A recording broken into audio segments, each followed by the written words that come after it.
Hey guys, what's going on? It's BJ. Before we get into the 1996 year in review, part of this series, part of the 91, 92, 93, 94, 95.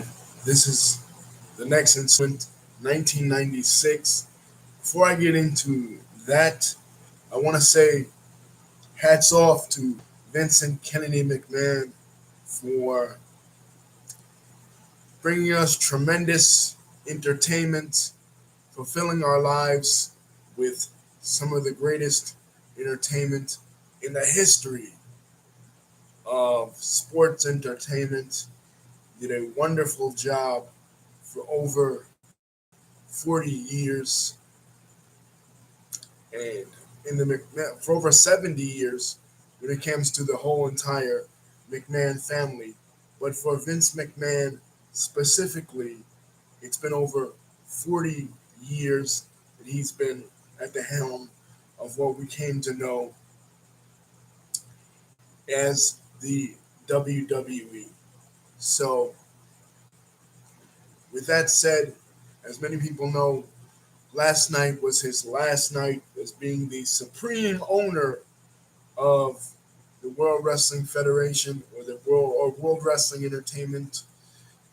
From this point on, September the 12th, 2023, Endeavor now takes over both the WWE. Well, they've already controlled UFC for 7 years, but now they've taken over the WWE and they plan to combine it with TKO Entertainment, and they're now in the TKO era. So, welcome to the TKO era, and now this is the fourth installment of my series of Year in Review, where I talk about my fandom um, in the WWE. I already did 1992, already did 1993, 1994, 1995. Here is 1996, a year with major changes for both companies, WCW as well as the World Wrestling Federation. So let's get into it. Where we left off, Ric Flair was the champion in WCW, and Bret Hart was the champion in the WWE or WWF. He had just won the championship, he being Bret Hart, had just won the championship at Survivor Series in Washington, D.C. from Diesel, who himself had it for a year. Diesel turned heel. He Bret Hart, caught him in a small package, beat him for the 1, 2, 3. Diesel got upset, picked him up, and powerbombed him through a jackknife powerbombed him through a table.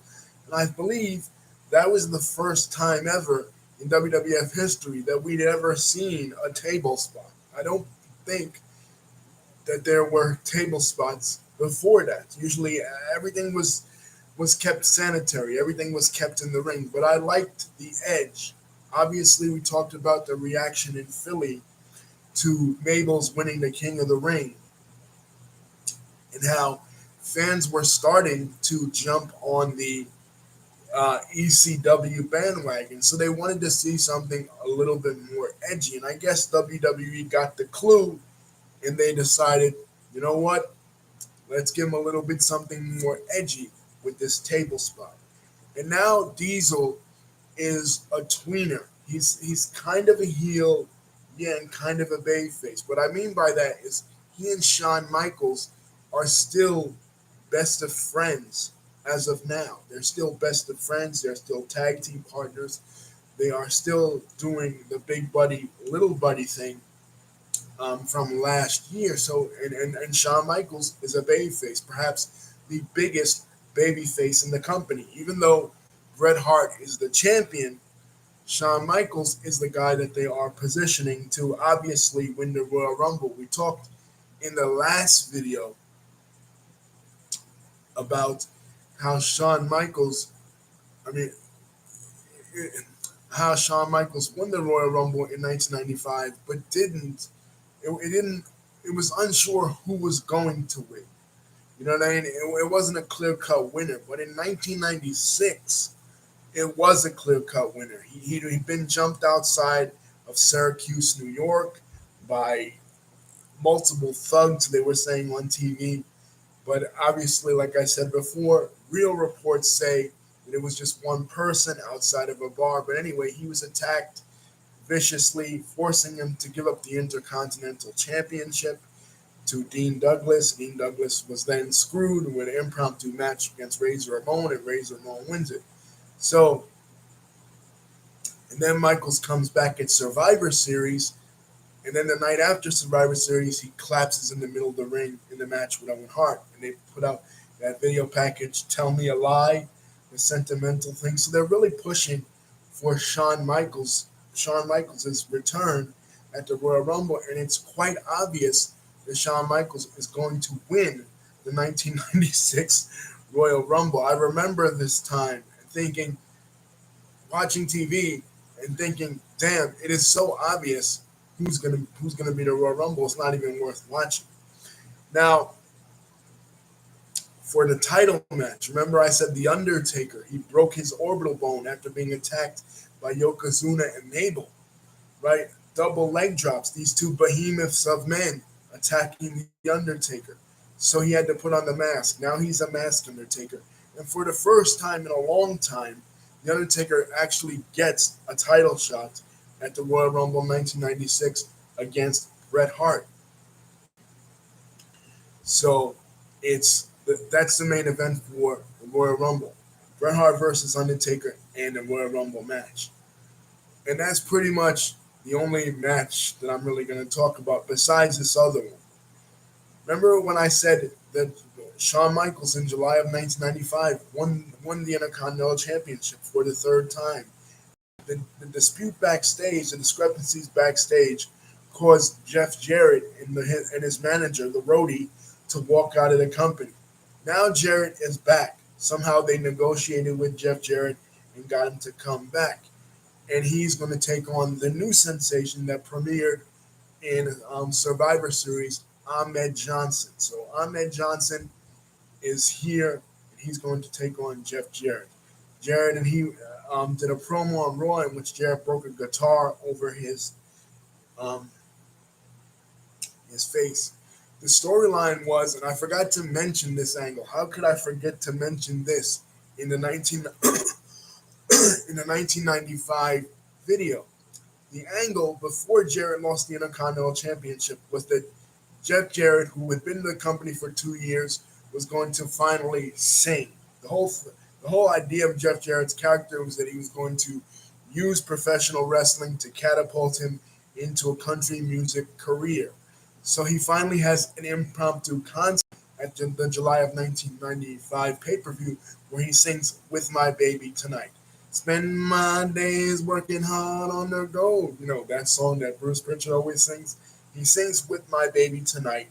But the reveal is going to be that the roadie is actually the singer. And then the roadie will turn on Jeff Jarrett, and the roadie will become a wrestler and will become a babyface. But like I said, the roadie left. So when Jarrett comes back in the early part of 1996, that storyline is completely dropped. It's not picked up until later in the middle of the year when Jeff Jarrett goes to WCW and uh, Brian James Armstrong, as known as Jesse James, the real Double J, comes to the WWF. But we'll talk about that later. So the Royal Rumble 1996, Ahmed Johnson defeats Jeff Jarrett, and that's actually his last match in the WWF. Shawn Michaels does win the Royal Rumble, as I said, it was clear cut, predicted that he would. And the last guy he eliminates is Diesel. Now, what about the championship match? In the championship match, The Undertaker is about to win the title against Bret Hart, and who shows up? Diesel. Diesel, now a semi-heel, gets involved with The Undertaker, and he basically screws The Undertaker. So now The Undertaker is pissed. And this is the last time we'll see The Undertaker with the mask, unfortunately. But that sets up their feud the next coming month at um, in your house. We'll see what happens there, and that's January for the World Wrestling Federation. January for WCW. They don't have a pay per view for January as of yet. Their first big event is Clash of Champions. Like I said, Arn Anderson uh, cost the Macho Man Randy Savage the championship. So Macho Man is challenging again for the title against Ric Flair in a rematch at the Clash of Champions. And this time he has backup. Not only does he have the backup of Hulk Hogan, who they're now the Mega Powers again, not the Monster Maniacs like they were back in the beginning of 1995. They're now the Mega Powers again, but they have another secret weapon. Who's the other secret weapon?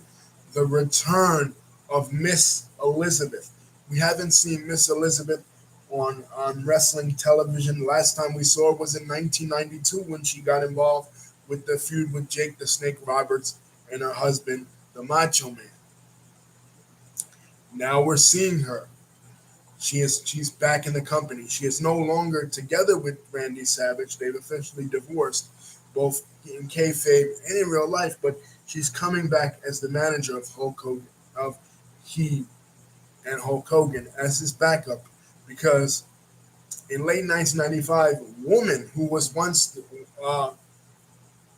the manager of the Four Horsemen back in the early 90s, uh, woman, oh woman, why you treat me so mean? Remember, Ric Flair used to say that. She came in as the secret weapon of Hulk Hogan and Macho Man, but she eventually turned on them and reunited with the Four Horsemen. Remember, I said that the Four Horsemen are back together. There's a new version of the Four Horsemen with Brian Pillman, Chris Benoit, Arn Anderson, and Ric Flair. So they're backing up Flair to make sure that he, just like they used to do back in the day, to make sure that he keeps the championship. So Clash of Champions, Caesar's Palace comes around. This is the one I talked about, that Brian Pillman is having the match with Eddie Guerrero, and he gets kicked out of the ring, and he roughs up Bobby Heenan. Bobby Heenan says, "What the fuck are you doing?" This is the one. Brian Pillman is developing this loose cannon gimmick. Nobody can control him. Arn Anderson, who's his Four Horsemen teammate, can't control him. Kevin Sullivan, who is forming alliances with the Four Horsemen, because remember, they have a common enemy in Hulk Hogan and the Macho Man. So they want to team up to um, to fight against this common enemy. But Brian Pillman, he's a loose cannon. Nobody can control him. He doesn't respect Arn Anderson. He doesn't respect Kevin Sullivan. So we'll talk how that will lead into another storyline. But for this Clash of Champions, the result of this, due to interference from the Four Horsemen, Hulk Hogan has to come out, and this is kind of like this ending to this main event is kind of like WrestleMania 4. Again, they're rehashing a lot of shit. It's just like WrestleMania 4 when Andre and DiBiase interfered, so Hogan had to come out, or when Macho Man was getting beat up by the Hart Foundation and the Honky Tonk Man, and Miss Elizabeth had to go to the back to get Hulk Hogan, and that's how the Mega Powers formed in '88. Remember the handshake? This is exactly the same thing. You know what I mean? With Miss Elizabeth as a secret weapon, but it's a good result. Randy Savage wins the WCW Championship at this Clash of Champions. What else is happening at this Clash of Champions is the return of what a rush. Yeah, the return to WCW of the Road Warriors, Animal and Hawk, specifically Animal. Hawk, he'd been in and out of WCW, especially for years. He teamed with Sting at Starrcade to take on the Nasty Boys. He fought Kurosawa, who was one of Colonel Rob Parker's guys throughout 1995. He'd been in a lot of singles competition in WCW, but this is the return of Hawk. I mean, of Animal.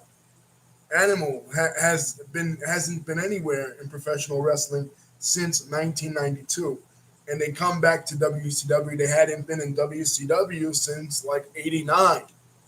And who was the last? And ironically, the last person they faced, well, one of the last people they faced in Starrcade '89, right before they left, was Sting. Remember, they had a match against Sting and uh, Dusty Rhodes, where Dusty got fired because they put the spike through his eye and he wasn't supposed to blade on TBS. He got fired and he went to the WWF, and they got fed up with Jim Herd. And a year later, they went to the WWF, but they had the rivalry with Sting, and Sting and Lex Luger are the champions right now. So they basically challenge Sting and Lex Luger in the upcoming Super Brawl pay-per-view. But yeah, the Legion of Doom are back in business, and it's a pretty successful Clash of Champions for WCW. So where are we in February? February now.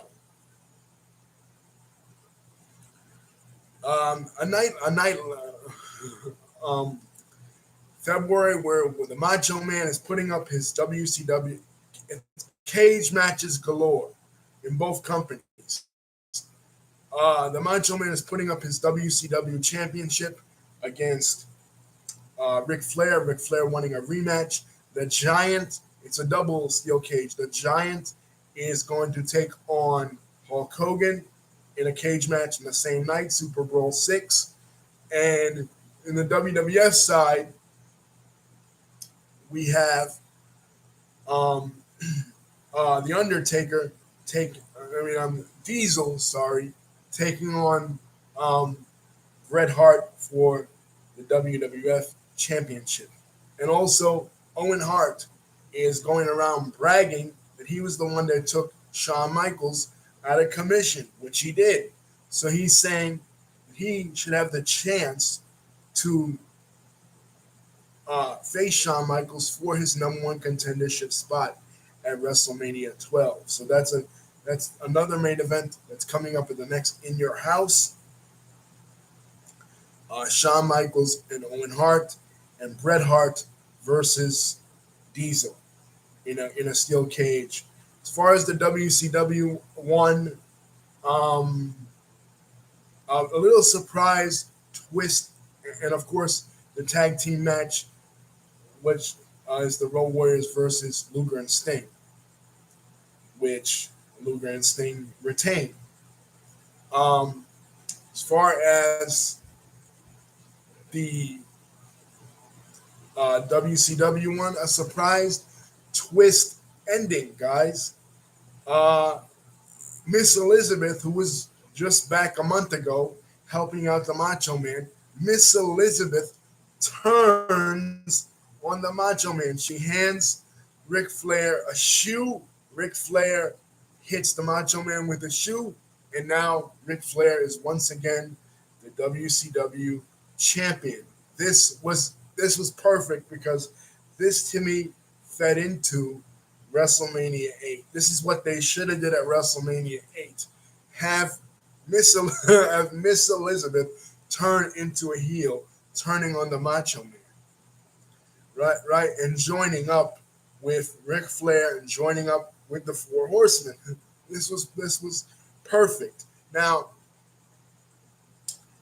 the WWF have begun doing this thing where they were lampooning WCW. They had the Billionaire Ted wrestling war room skits, a fake Ted Turner, a fake Macho Man as the Nacho Man, a fake Hulk Hogan as the huckster, and a fake Mean Gene as Scheme Gene, right? And they lampooned this whole uh, slipper thing, this whole slipper ending. But to me, the slipper ending was kind of cool. You know what I mean? It was cool to see Miss Elizabeth turn as a heel on Macho Man, and it added a whole new dimension to the storyline because now Ric Flair and the Four Horsemen, they would come out and they would say things like, they're spending Macho Man's alimony money. Every Nitro, they would have a little part of Nitro closed off, and they would have like little parties spending Macho Man's money, drinking expensive champagne, and and Miss Elizabeth would put it in Macho Man's face like, "Look, we got a divorce, and I'm spending all your alimony money," which was cool, right? This adds a whole new dimension to it. WCW is going places that WWF never went with Randy Savage and Elizabeth, and I'm loving it. And this is actually getting WCW's ticket sales up.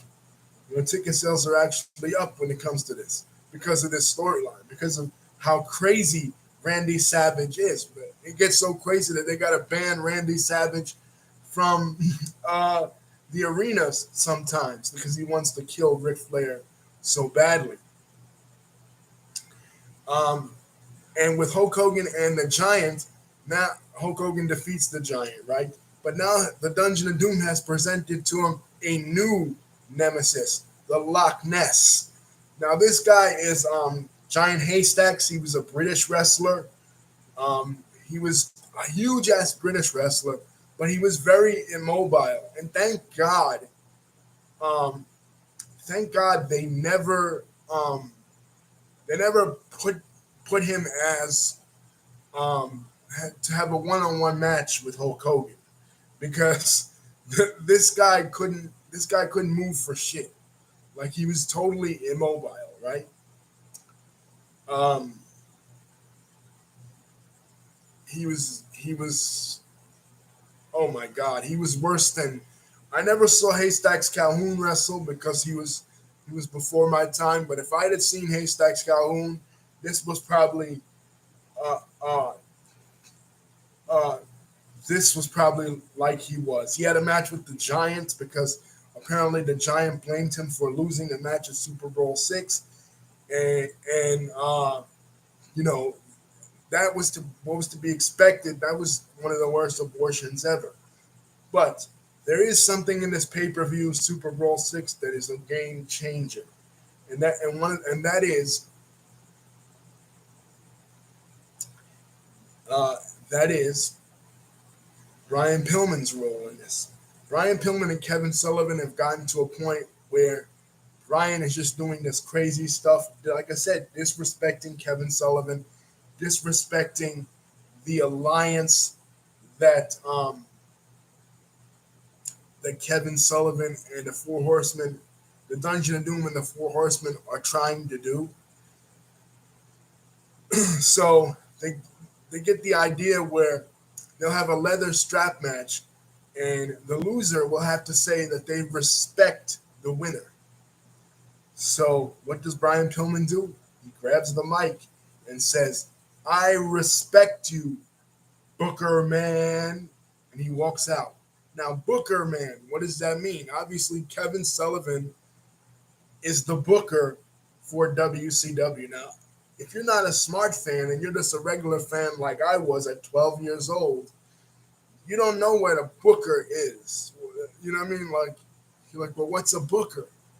But to the smart fans, this was signaling a break in kayfabe. I even heard that some of the boys, some of the wrestlers, um, thought this was kind of a shoot that he was doing this. They were like, man, Brian's really going off the rails with this new character.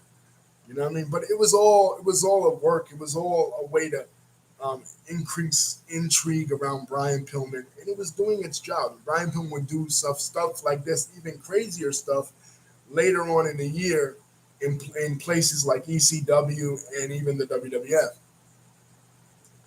But before we get to the next WWF pay per view, I want to mention something that happened at the Royal Rumble. There were a lot of debuts at the Royal Rumble. There were a lot of returns at the Royal Rumble. One of the returns at the Royal Rumble was Jake the Snake Roberts. We're finally seeing him back in the World Wrestling Federation. He last time we talked about him, and he was in this review. It was 1992. He's back after 4 years being gone from the company, and he's a whole new man. He is now pushing a Christian gimmick. His snake is no longer Damien. His snake is Revelations. It's a yellow snake, right? And also Vader. Vader, a guy we talked about last video as being in WCW. He went AWOL in the Fall Brawl match. Got beat up by Paul Orndorff. He's now in the WWF. He is managed by Jim Cornette. And of course, this causes dissension among the ranks of Camp Cornette, particularly with Yokozuna. Yokozuna now becomes a babyface, and he's set for a feud for the rest of the year with Vader, which was the dream match in my mind, because I remember seeing both those guys in opposite companies dominating the scene in 1993, but now they're under the same roof in 1996.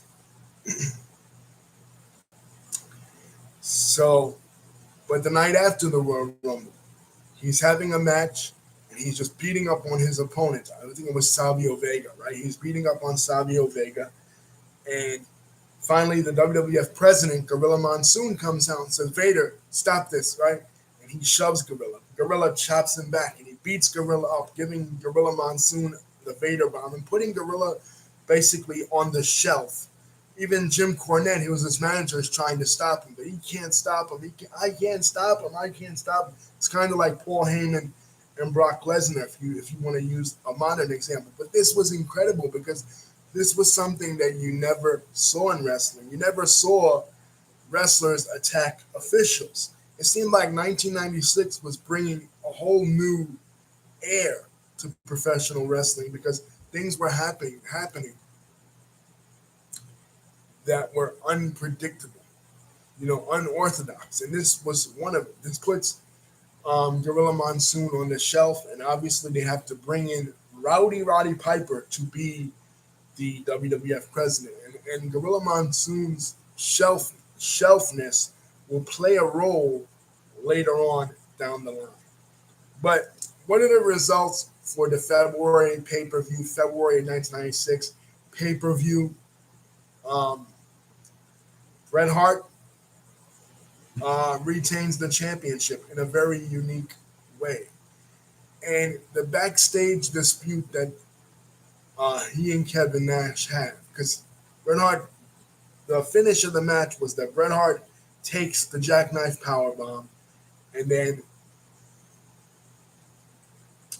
Kevin Nash is about to win by climbing out of the cage, and Undertaker comes from up under the ring and grabs Kevin Nash and pulls him down to the pit of hell.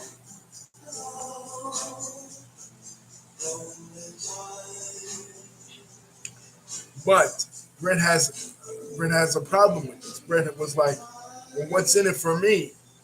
Right? And the plan for WrestleMania 12 is a match between Undertaker and Diesel. So Undertaker says to Bret Hart, "Look, motherfucker, it's not always about you. Sometimes this helps our match," which it does, because it makes Diesel look dominant, right? So he's right. It does help. It does help their match. It doesn't have anything to help Bret, because Bret doesn't need the help. He's going to WrestleMania to face Shawn Michaels. Shawn Michaels does defeat Owen Hart, and he still remains the number one contender for WrestleMania 12.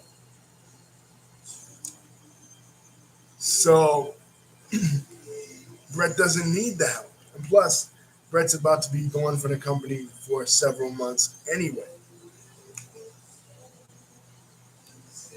So this incident, this argument with Bret Hart, causes him, Kevin Nash, to say fuck it, I'm leaving the company. Scott Hall, his best friend's contract is up. His contract is about to be up around the same time. He was going to re-sign with the company, going to stay loyal to the WWF. But this incident happened. He said, "Fuck it. Yeah, I got a kid on the way. I need more money." Vince is not willing to even match any offers that I'm getting from Bischoff, which they got through Diamond Dallas Page, who was their friend back in the day when they were in WCW. He's like, you know what? I'm out of the company. I'm going. I'm going to WCW for greener pastures, guaranteed money, which Vince was not giving out yet. He would give it out to somebody that will be coming over from WCW in '96, but it definitely wasn't Scott Hall and Kevin Nash. So both guys are soon to be out of the company. Scott Hall was supposed to have, at the Royal Rumble, he had a match with Goldust for the Intercontinental Championship, in which he lost due to interference from the 1-2-3 Kid. One thing I forgot to mention in the 1995 video was the 1-2-3 Kid's heel turn. 1-2-3 Kid had kind of felt like he was in the shadow of Scott Hall for several months in late 1995. They tried to patch things up, but it came down to a match between Sid and Razor Ramon, in which 1-2-3 Kid was the referee. He took Sid powerbomb Razor Ramon. Kid took Sid and Ted DiBiase's money and did a fast count on Razor Ramon, and now he's a member of the Million Dollar Corporation. And Ted DiBiase is his manager. So in this match with Goldust, Goldust is a new sensation. He took on Bam Bam Bigelow at Survivor Series '95. He debuted against Marty Jannetty. I said what happened to Dustin Rhodes after in 1995 when he got fired because of the Blacktop Bully truck match. He's now in WWF as this new androgynous, basically gay character of Goldust. And a lot of guys are not really wanting to work with him. And Scott Hall is one of them. Uh, they do have in the lead up to Royal Rumble 1996 a brawl in the snow. So that gives the WWF the idea for at WrestleMania to have a Hollywood, because he's supposed to be like this Hollywood. Goldust is like this Hollywood movie fanatic type. Gives them the idea to have the Hollywood backlot brawl for them, basically a street fight, a pre-recorded fight between them. It's supposed to be originally it's a Miami brawl because Razor Ramon's character, of course, is from Miami, Florida. But Scott Hall doesn't want to work with Dustin Rhodes because he's saying a lot of time, his kids are still going to school and they don't really know the difference between, you know, kayfabe and reality, and they might think, well, why is your dad a fag, right? I mean, why is your dad, not a fag, but gay, right? You know, they might think that he's gay, working with Goldust, doing this as Vince McMahon says, this androgynous stuff, but really it's gay stuff. I mean, he's sending Razor Ramon flowers. He's sending Razor Ramon his WWE teddy bear. It's just really weird stuff. So Razor Ramon backs out of wanting to work with Goldust at all, and instead he starts to work with the 1-2-3 Kid. And at the February pay-per-view, they have a crybaby match. Basically, the loser has to the loser has to wear a diaper and be powdered up.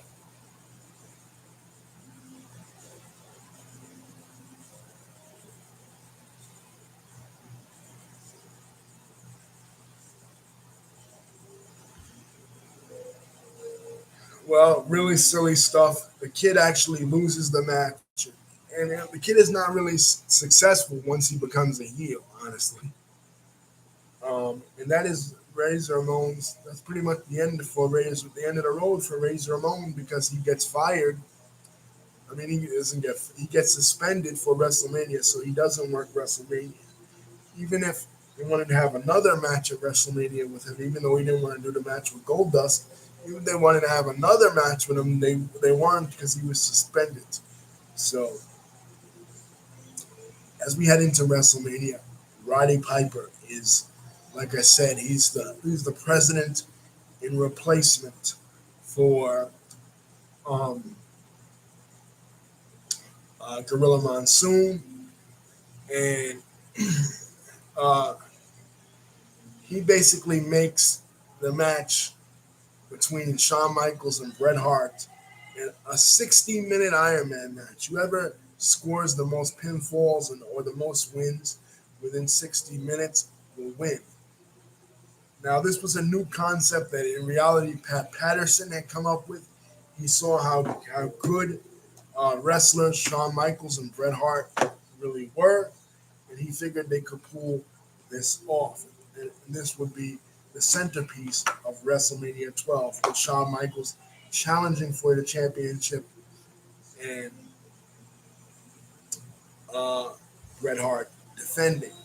Another cool match for WrestleMania 12 will be the protege of Ted DiBiase, the new protege, like I said, that he introduced, not the 1-2-3 Kid, but another protege that he introduced in the Million Dollar Corporation, the new $1 million champion. He introduced him on the Brother Love show in late 1995 as the ringmaster. Well, that ringmaster shit didn't last so long.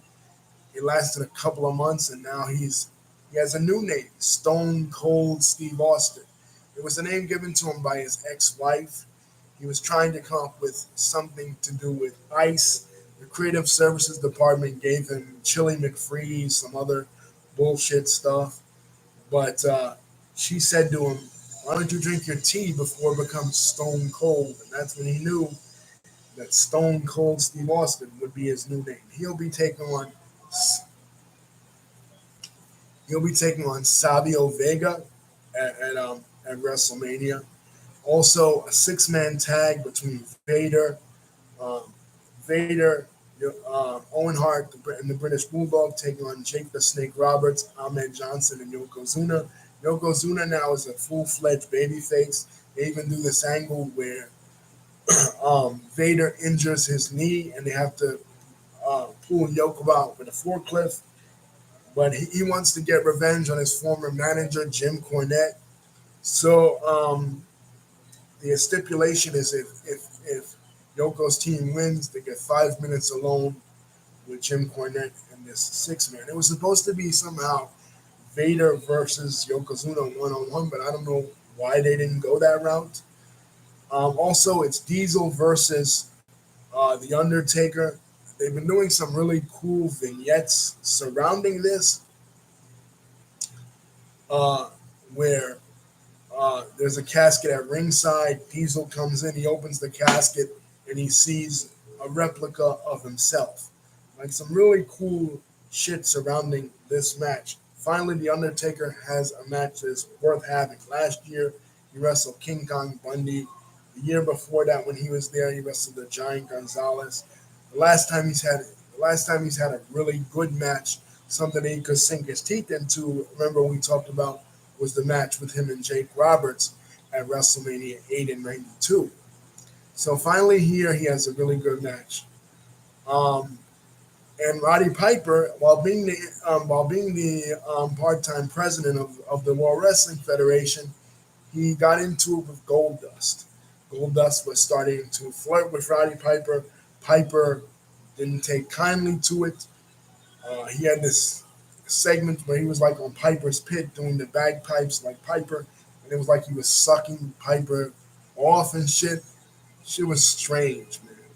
So uh, they had the Hollywood Backlot Brawl is going to be Roddy Piper and Goldust in 1996. So here we're headed to Anaheim, California, WrestleMania 12. In this WrestleMania, unlike WrestleManias 10 and 11, there are no celebrities. This time, the WWF decided that the wrestlers are the celebrities. The main event, Shawn Michaels versus Bret Hart in an Iron Man match, 60 minutes, is strong enough to carry it. Plus, with the undercard of Diesel versus Undertaker and the Hollywood Backlog Brawl with Piper and Goldust, they feel like um, uh,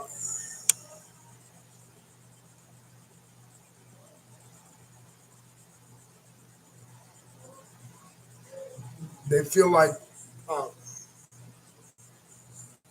they feel like this pay per view. They feel like this pay per view is strong enough to carry without celebrities, and they're right. You know, this one of the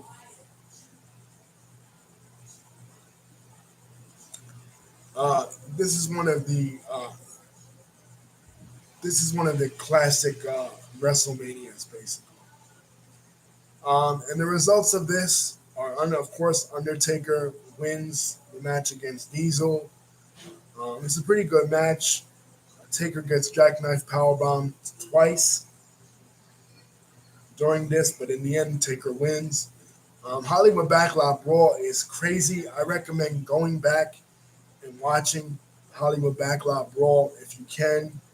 They start off in the back, uh, and they even parody the O.J. Simpson Bronco chase during it. They say that Piper is chasing Goldust back to the arena after he hit him with a car, and then they do end up in the ring eventually, and Roddy Piper strips Goldust down, and Goldust has negligee underneath. you know, uh, just a wild match, man. The Hollywood Backlog Brawl. But anyway, one of the highlights of this show, the 6-man tag. Yokozuna's team does not win, so they don't get 5 minutes alone with Jim Cornette. Um, but the real event that everybody came to watch when it comes to WrestleMania 12, and people remember, is the first ever Iron Man match between Shawn Michaels and Bret Hart. And this match is spectacular. Now, there are some slow moments in this match. Um, a lot of modern eyes will watch this match and say, "Well, this match is really boring because nobody scores any pinfalls." Competitive, this match was seen. 60 minutes is up. Nobody scored any pinfalls. Nobody scored any countouts, any submissions, anything. And then Gorilla Monsoon, making his return as WWF president, comes back out and says, "No, you have to. There has to be a winner in this match." So as Bret Hart is is walking back to go to the backstage area because thinks the match is over, Gorilla Monsoon says, "No, restart this match." And Shawn Michaels hits him with a super kick, sweet chin music, and Shawn Michaels' boyhood dream has come true. Now, what I really loved about this match was the build-up. They were showing both guys training. Shawn Michaels training with his trainer, Jose Lothario, who will be his manager all throughout the year, and Bret Hart training with his father, Stu. But it kind of made Bret look kind of old because Stu was putting him in compromising positions and submissions and all that shit. Um, making him look kind of weak. But anyway, uh, who can forget Vince McMahon's call on this? The boyhood dream has come true for Shawn Michaels. Shawn Michaels is your new uh, WWF champion. Now, what's going on in WCW? In WCW, in March of 1996, we're going to our annual tradition of Uncensored. What do they have planned for Uncensored this year? The plan is a Tower of Doom match, basically a double cage match in which the Macho Man, Randy Savage, and Hulk Hogan will take on members of the Alliance to Destroy Hulkamania, members of the Four Horsemen, and members of the Dungeon of Doom. Now, Brian Pillman was supposed to be a part of it. Remember, I said Brian Pillman was supposed to be a part of this match. But Hulk Hogan was starting to see a lot of the steam that Brian Pillman was getting, and he decides, you know what, I don't want. I want to take the steam out of Brian Pillman, and I want to have this match with Brian. Brian Pillman says, "We're not doing that, man." He drops out of the match. He tells Eric Bischoff that he's going for surgery on his throat, which he's had problems with ever since he was a kid. Right? He drops out of the match, and they put Luger in the match as a representative of the Dungeon of Doom, and that's pretty much the last we heard from Brian Pillman in WCW. We'll be seeing him again by the time June rolls around in the WWF. But yeah, they put Luger in the match. Who else do they put? They put these two big guys. One that when we know that we're familiar with. He was the prior year. He was in the Ice Cube movie, Ice Cube and Chris Tucker movie Friday. Um, and in 1989, he was in a movie with Hulk Hogan and also teaming with the Macho Man, taking on Hogan and Brutus Beefcake. Who am I talking about? Debo, aka Zeus. He's brought back by the Alliance to destroy Hulkamania, and he's brought back as Z Gangster. And another guy, some German wrestler, is brought in as the Final Solution. Now, obviously, TBS has a problem with this. They get a lot of lawsuits when it comes to this because and it wouldn't be the first, it wouldn't be the last time this year that they're hit with a bunch of litigation lawsuits. But here they're hit with a lot of litigation lawsuits from the Anti-Defamation League, accusing them of anti-Semitism. Because the Final Solution, come on, we know what that alludes to. It's not the desire to destroy Hulk Hogan or the desire to destroy Hulkamania. It's the desire to destroy Jewish people. You know what I mean? So, of course,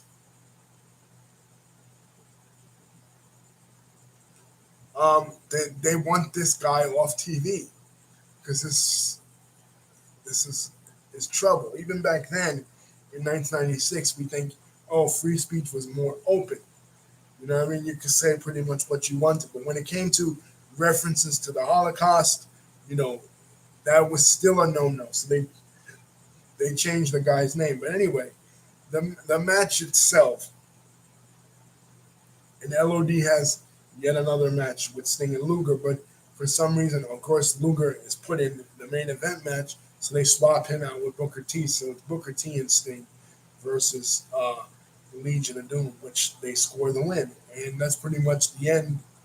Hawk and Animal, they stay around for a couple more months, and they do have a match on Nitro with the returning Steiner brothers in later months. The Steiner brothers would come back to WCW. But this match in Uncensored 96, one of the worst abortions ever.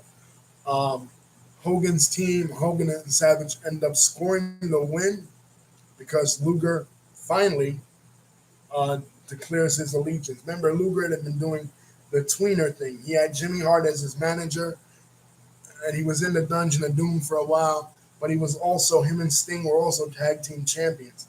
But he finally declares his allegiance, and now he's a full-fledged babyface going forward.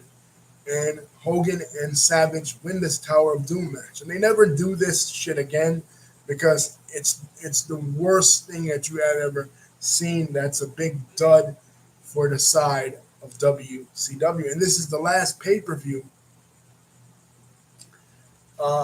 This is the last pay-per-view that Hulk Hogan actually does until much, much later. He takes a lot of months off, and big things will be happening in WCW as he's gone. So the Four Horsemen and the Dungeon of Doom did not destroy Hulkamania. Their alliance did not destroy Hulkamania, but they did get him to stop wrestling for several months. And now the main focus in WCW becomes uh, Randy Savage and Ric Flair's feud over Randy Savage's alimony money. Randy Savage still hasn't forgotten about that. So Brian Pillman is gone. Hulk Hogan is gone off of television. And in WWF, uh, Diesel, now he's another guy. He was like Luger in a way. He was like the WWF version of Luger. He was a tweener because he turned heel on Bret Hart at Survivor Series 1995, but and he was heel against the Undertaker, but he still was teaming with Shawn Michaels. He was still kind of baby faces ish with Shawn Michaels until the lead up to WrestleMania 12. They have a preview where it's Undertaker teaming with Bret Hart taking on Shawn Michaels and Diesel gets a chair and smashes it over Shawn Michaels' back. And now Diesel is fully healed now. Diesel and Shawn Michaels are set to take on each other at good friends, better enemies. Tensions have been building between them ever since the end of the Royal Rumble when Diesel was the last guy that Michaels uh, eliminated, and now they've reached a boiling point. So at the next pay per view, Shawn Michaels' first title defense as champion will be against Diesel. Now, who's another guy that is off TV that was formerly a big time player in 1995? Bret the Hitman Hart. After losing the match, he kayfabe. Now he's upset that he's been screwed, quote unquote, out of out of the championship. He's been, Gorilla Monsoon was as president of the WWF, was conspiring against him. He actually won. He lasted the whole 60 minutes. He should have been able, in his mind, to walk out of Anaheim, California as the champion. Gorilla Monsoon doesn't see it like that. The whole point of kayfabe wise that Roddy Piper made the match was so that there could be a winner between these two. So,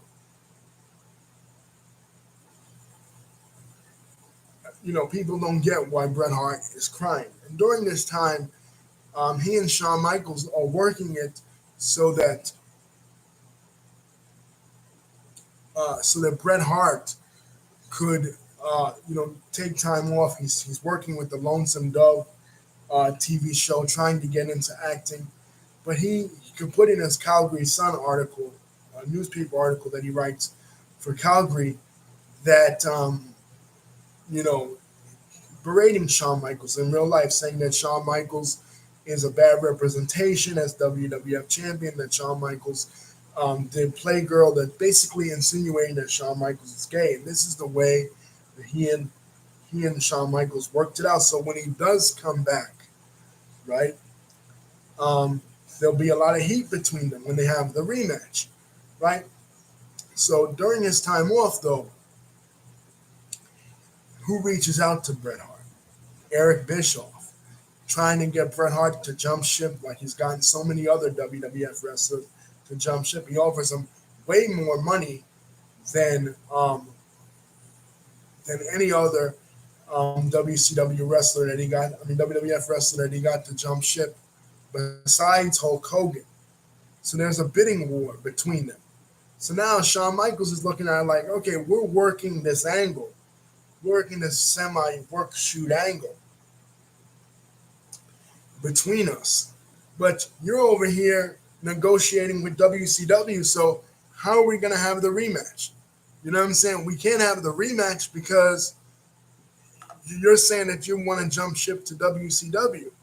So what's the deal here?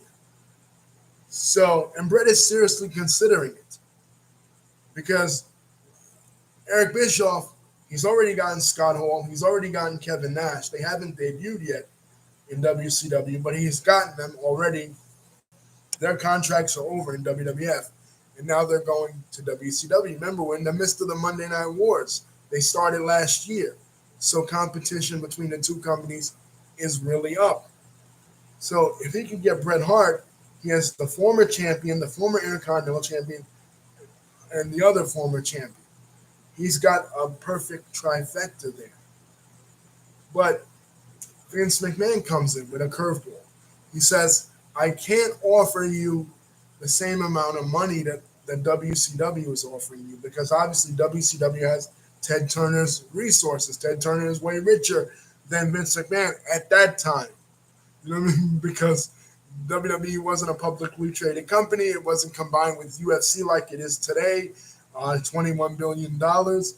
Vince is struggling. Remember, he lost $6 million in 1995. He took the water coolers out of Titan Towers. He neglected to renew Alondra Blaze's contract. So he's still a family-owned company at this point. He can't offer Brett the same amount of money that WCW can offer him. Hang on, guys. I'll be right back.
The phone's here, right?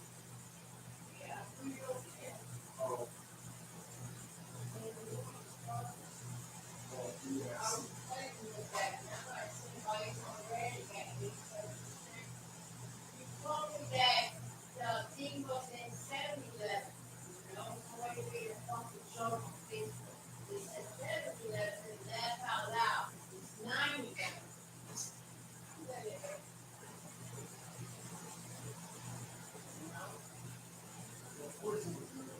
Right, but I'm asking you, Michael. Are you serious?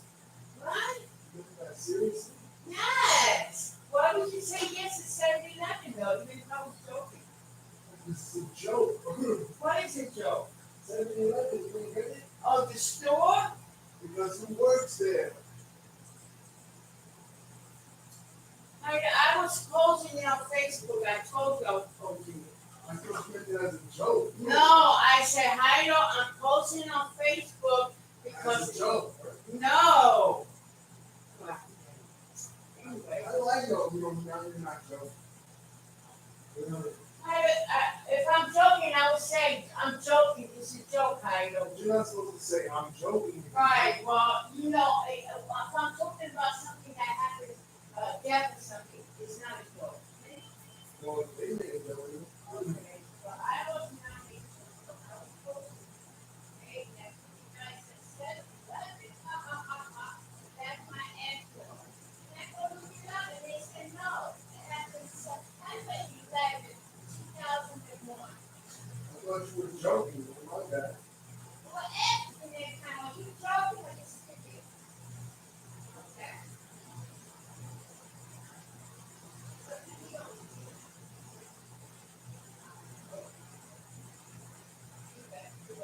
Because you know why that's funny? Because who works there?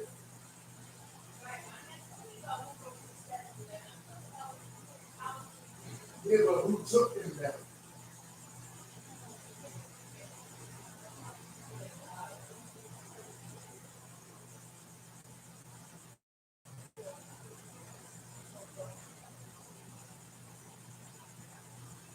I don't know.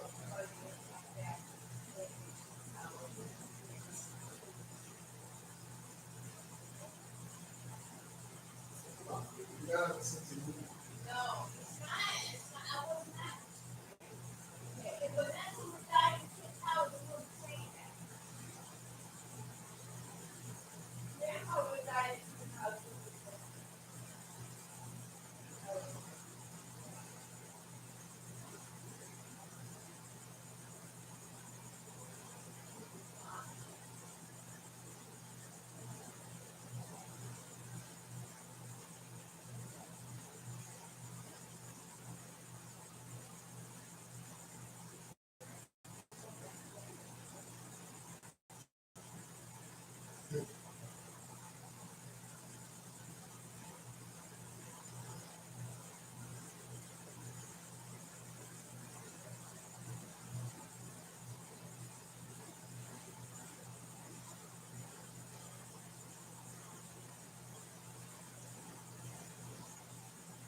Yeah, I did.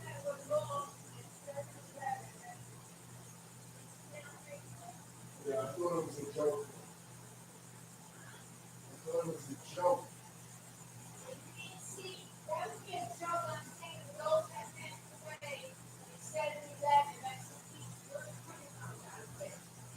Because of the era.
We're back.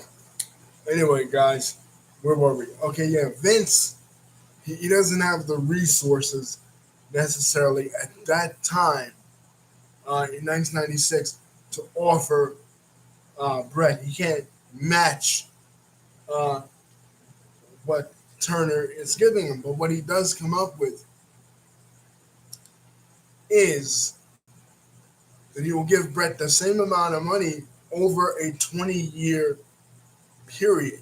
Like, over the he'll sign the contract in '96, and he would have been done with it, uh, you know, in 2026. You know what I mean? He would have retired from the ring, then became an agent, then became an ambassador over a period of time. And Brett agrees to this because part of Brett is a little bit afraid or trepidatious, as it were, to sign with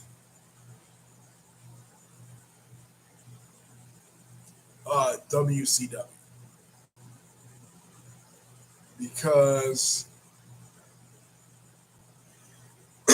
um, he's listening to Vince, and Vince is saying, "Well, WCW would know what to do with it, Bret Hart," and probably that's true because WCW didn't have much of a fan base in Canada, and that was Bret's home base in Canada. That's where he won his first WWF championship back in '92, and that's where he has most of his fans. And we'll see in the coming year, 1997, that becomes a huge part of his story being in Canada. So he agrees to sign with back with the WWF, but he's still not wrestling. He still won't come back until uh, November. So what are the WWF doing? They're focusing on Shawn Michaels' reign as WWF champion with Jose Lothario in his corner. As far as the Good Friends Better Enemies pay-per-view, that's a wild that's a uh, that's a wild brawl between the two. They even use they even use Mad Dog Vachon, who was in attendance. They use his because it's in Omaha, so it's in the old AWA territory. They even use his prosthetic leg as a weapon. It's a pretty good match, man. But it is Shawn Michaels ends up winning, and it is the last time that we will see Kevin Nash in the WWF until 2002. He is on his way to WCW. Also at this pay per view is Scott Hall's Razor Ramon's last match. He has a match with Vader. With Vader makes quick work of him, decisive work, and he is also on his way to WCW. Now this is April, and business is starting to pick up a little bit for both companies. Like I said, the Randy Savage feud with Ric Flair is picking up steam, and that is helping WCW sell a lot of tickets. And WWF is having on May 19th, 1996, their first sellout that they've had in years. Because remember, last year was a horrible year, but business is starting to pick up for some reason. I guess a rising tide lifts all boats.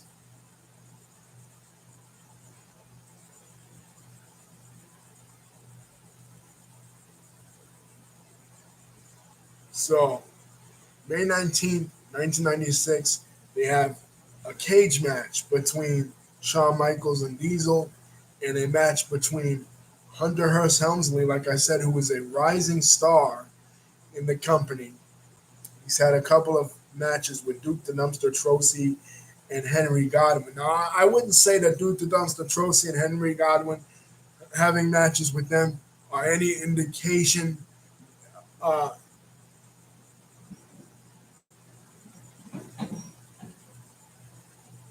that a person uh, that a person is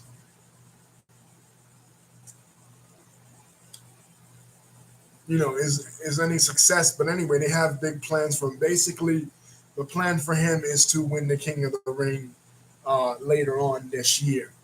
But this incident, which they call a curtain call incident, is a death nail in his coffin because after the match between Diesel and Shawn Michaels wakes Diesel up and they raise each other's hand, and out comes Razor Ramon, who's a baby face, obviously, and Triple H, Hunter Hearst Helmsley, who's a heel, all posing together, all hugging in a breach of kayfabe in the first sellout in the Madison Square Garden in 6 years. Well, not really. I'd say in 2 years since WrestleMania 10 that that they've had. Vince's hometown, the place where Vince's grandfather, Vince's father, was their home base. Madison Square Garden is his home. And a lot of agents backstage, a lot of the old timers, like Jim Cornette, like who's on the creative team at this time, Gerald, because Smoky Mountain has closed down, Gerald Briscoe, these guys are severely pissed off because business has been low, business has been down,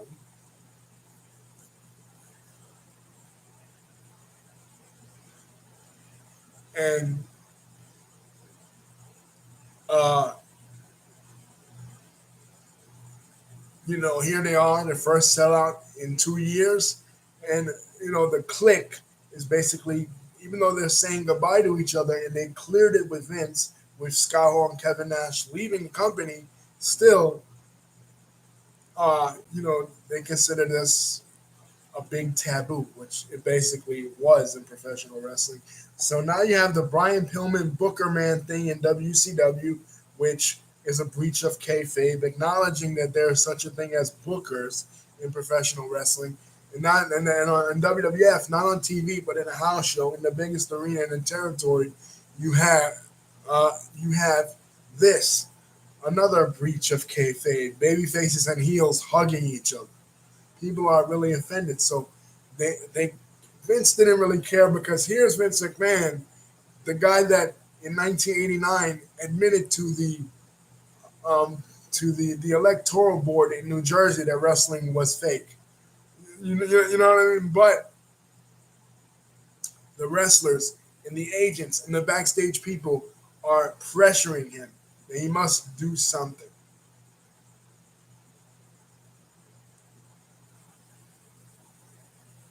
To punish somebody. He can't punish Shawn Michaels, he says, because he's the champion.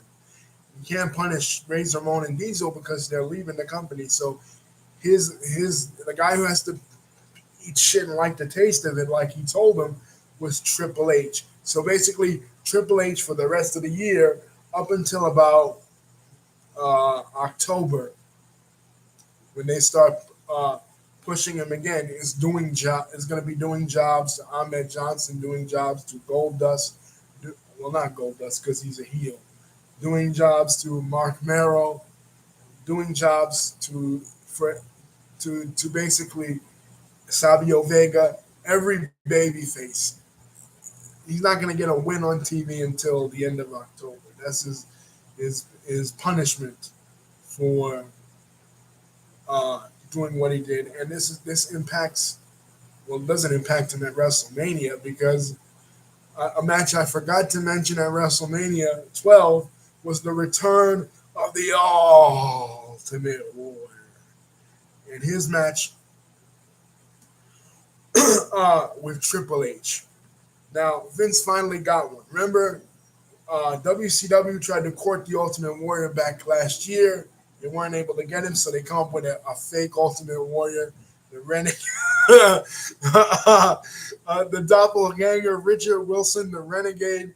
They weren't able to get the Ultimate Warrior, but Vince McMahon has convinced the Ultimate Warrior to come back to the WWF for the third time. This is the second time that we've talked about it. We didn't do 1990 or 1991 in my series, but we did talk about him in 1992 when he was let go because of the steroid controversy. The steroid shit, that's over. Vince won the trial in 1994. Now he can bring back everybody he wanted. He can bring back the British Bulldog, and he can bring back the Ultimate Warrior.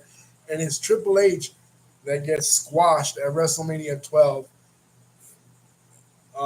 for the Ultimate Warrior. But this was before by the hands of the Ultimate Warrior, and gets beat up later by Mark Merrill, who the former Johnny B. Bad.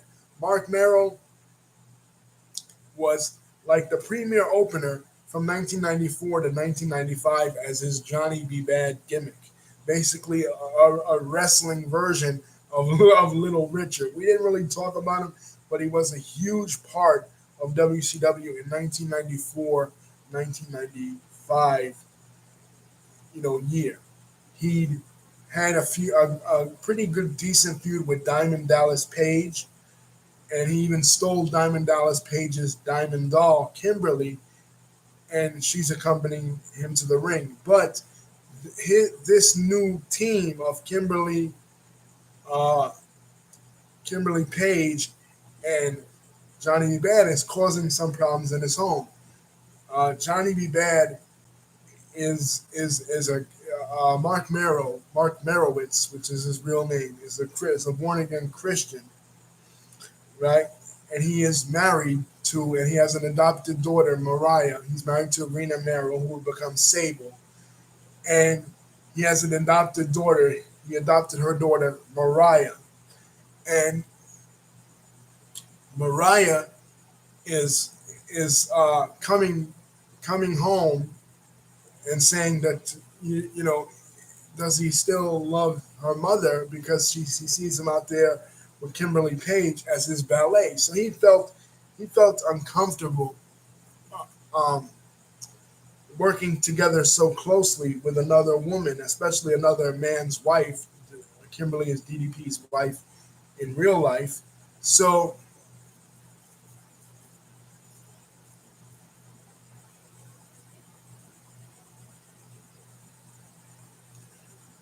he complains to it. He complains to Eric Bischoff about it. Eric Bischoff says, "The hell with you, you're not worth it," and he fires Mark Merrill. So Vince McMahon was introduced to the Johnny B. Bad character by Bruce Pritchard. He's in love with the Johnny B. Bad character. He sees big things for Johnny B. Bad. But the problem is, Johnny B. Bad's character is a part of is copyrighted to Time Warner and Turner Broadcasting. WWF can't bring him over. I mean, they can bring the wrestler over, but they can't bring the character over. They'll get sued. So what does he come up with? He has to come up with a new gimmick for Mark Merrill. And he comes up with the Wild Man. And Mark Merrill makes his debut backstage at WrestleMania, a backstage interview with Todd Pettengill. And as he's doing the interview, Sable, his wife, who is the valet of Triple H for this match against the Ultimate Warrior, Triple H is blaming Sable for losing the match. He's berating Sable. Mark Merrill sticks up for Sable, beats up Triple H, and now Mark Merrill in a Tarzan and Jane type situation, because that's his character, like a Tarzan character. Wild man Mark Merrill, and Sable is supposed to be like a Jane, a wild woman. There's a whip at the beginning of her song, Phew, right? So that's what they've come up with. So a couple months, we'll be seeing the feud between Triple H, Hunter Hearst Helmsley, and Mark Merrill. The first guy, by the way, to get a guaranteed contract in WWF. Every other wrestler in the history of WWF had signed with WWF, and they always get Vince McMahon, his old line. Oh, pal, I don't give guarantees, only opportunities. You know, so he never gave anybody a guarantee. Hell, he didn't give Kevin Nash and Scott Hall a guarantee. That's why they left. You know, all Scott Hall, especially Scott Hall, all he wanted was a little bit of guaranteed money. He said, if you move the decimal point a little further, would it really hurt the McMahon family? It would sure help the Hall family. Vince said, no, if I give you that, I got to give it to Undertaker. I got to give it to Bret Hart. I got to give it to Shawn Michaels. Got to give it to Diesel, all the top guys. So he didn't give it. He didn't give that to him. But he then said, well, let me work a couple of dates in Japan. License me off to Japan. He says, well, why would I send you there if I need you here? You know, he wasn't giving Scott Hall anything. But Mark Merrill, this guy just came off the train or the boat, if you will, in from WCW, and all of a sudden he gets the red carpet rolled out for him. They have big plans for him. Another guy that came over from WCW this year was he came over from ECW, which he had a tremendous year in ECW as the anti-hardcore wrestler. We all remember the Kane Dewey promo that he did against Tommy Dreamer. But me, as a fan, this is about my fandom. I didn't watch ECW, so the last time I'd seen this person was Fall Brawl '94 in the Loser Leaves Town match against Kevin Sullivan. And that is Cactus Jack, a.k.a. he's coming in as a new character, Mick Foley. They're doing awesome vignettes with him, where he has George the Rat in the basement. He's speaking to him. He's saying, have a nice day. He's a mutilated ear, which he lost in Germany in the match against Vader. I recognize, just like I recognize right away that Goldust was Dustin Rhodes, in this vignette, I recognize right away that Mankind is Cactus Jack. Most fans did, but he doesn't debut at WrestleMania. He debuts the night after WrestleMania, and he attacked. The Undertaker has a match with Justin Hawk Bradshaw, who's another new wrestler managed by Uncle Zebekiah.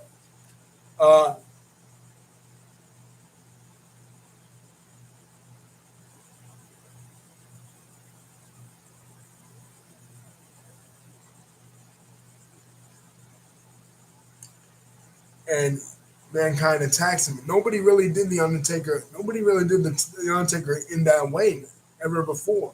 He manhandles him. He uses the mandible claw, sticks his finger in Undertaker's mouth.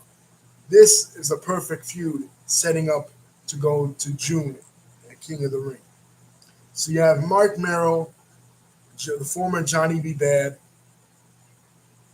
and the former Cactus Jack. Johnny B. Bad comes directly off WCW TV and uncensored.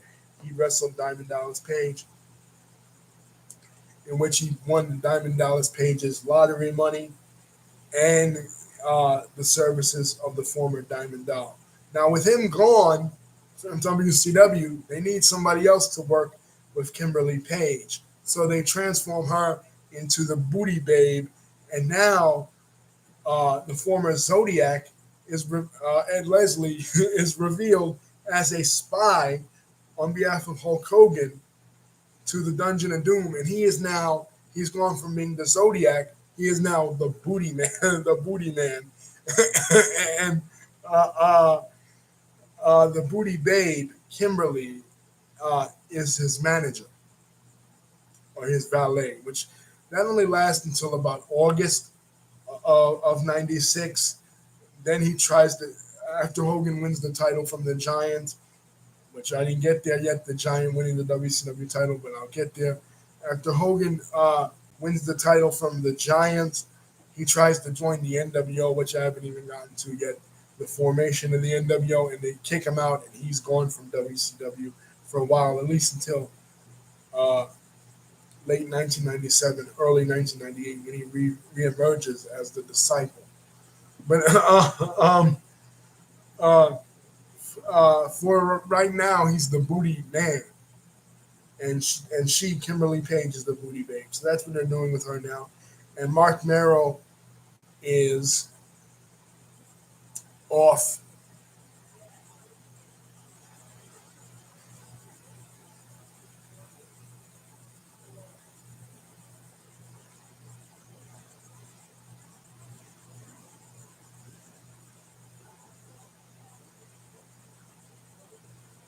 Off W's off WC, going from WCW TV now, and he's never coming back. as far as this series. He he will remain in WWF until the end of his career. But it's really Sable that becomes the star, as we will begin to see as we go down this series. What's happening with Sonny? Sonny has now outgrown the Body Donnas. They've Rad Radford is no more. Louis Spicoli has gone back to ECW. He's wrestling in ECW now. He's no more. So they need Chris Candido, Skip, to have a tag team partner. And the guy they come up with is the former Heavenly Body, the Doctor Tom Pritchard, Bruce Pritchard's brother, formerly managed by Jim Cornette, now managed by Jim Cornette's protege, Sonny, a Body Donna's tag team. And they begin. Henry Godwin later gets a partner too, Phineas I. Godwin, his former tag team partner when they were together as Tex Slashinger and Shanghai Pierce in late 1993 in WCW. But they bring him over as Phineas I. Godwin, and he is managed by Hillbilly Jim. And also you have the Smoking Guns. Now, Sonny, in the pre-show, Sonny hadn't really done anything really sexual yet. You know what I mean? She's just the fitness guru, like I said. WWE is still kind of tamed. But in the pre-show, she helps the Body Donnas win the match with the pre-show, which they're calling the free-for-all, the free part before pay-per-view. She helps the Body Donnas win the match by showing off her assets, basically her ass, right, to Phineas Godwin. And they come up with the storyline where Phineas Godwin is smitten with Sonny. He's in love with Sonny, and she's able to use her feminine wiles to distract Phineas and all that and help the Body Donnas win the title. Eventually, down the line, towards the end of the year, she turns on the Body Donnas.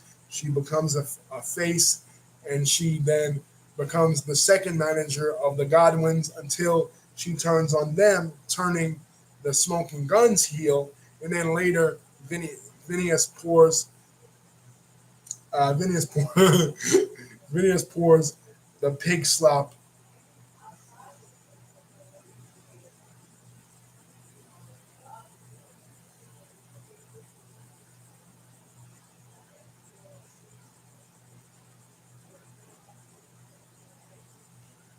Phineas pours the pig slop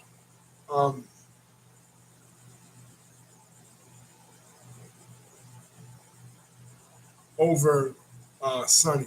And they have the cover on the magazine, Sonny, once so true, I slopped you. And that's one of the funniest moments in WWF in 1996 when Sonny got slopped. But Sonny is the it girl now. She's had 3 WWF Tag Team Champions in a row. She managed the Body Donnas, she managed the Godwins, and she managed the Smoking Guns all in the same calendar year, and she becomes the most downloaded female on AOL, even surpassing Pamela Anderson, who I said was the it girl for 1995. Sonny is it, man. She is bringing nothing but sex appeal to the WWF. Another person besides Sable bringing sex appeal to the WWF is Goldust's manager.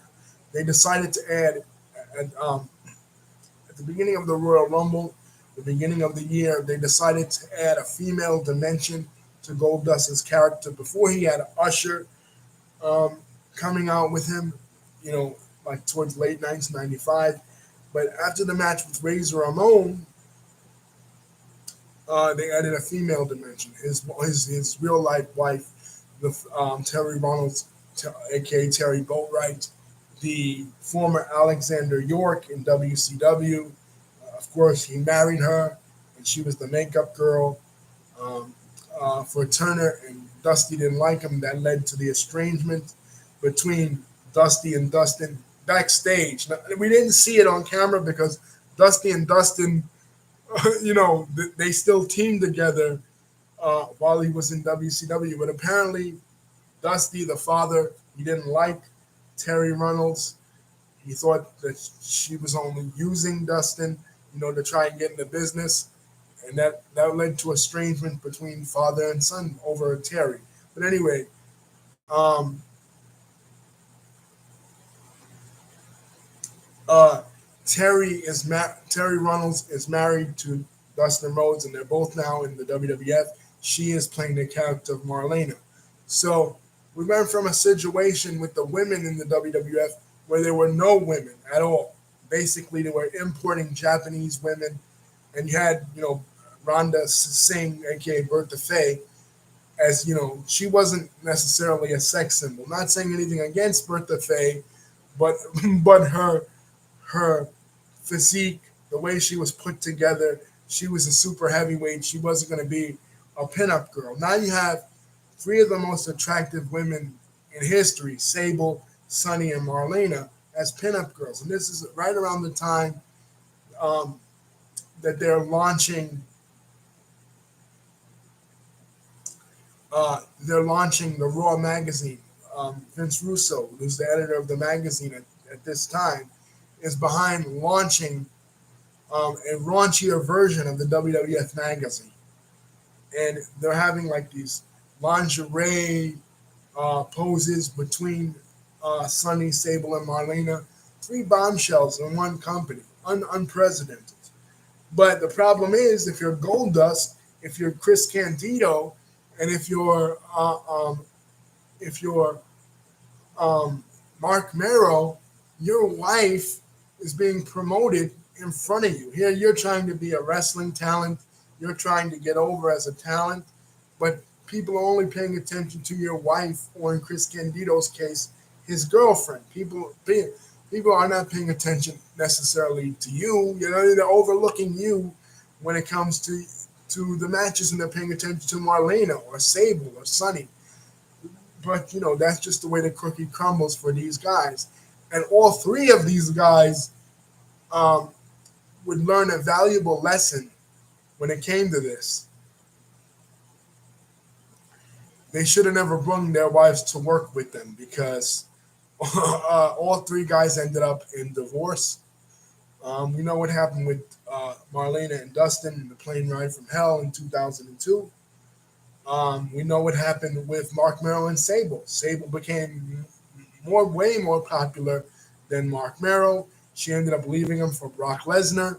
And unfortunately, with Chris Candido, right here during this year in 1996, his own girlfriend that he brought into the business, that he brought into not only into the wrestling business as a whole, but into the WWF, uh, was cheating on him with Shawn Michaels. You know what I mean? Going behind his back, cheating on him with Shawn Michaels. Shawn Michaels, during the time he was champion, took her to Jamaica. Apparently, this started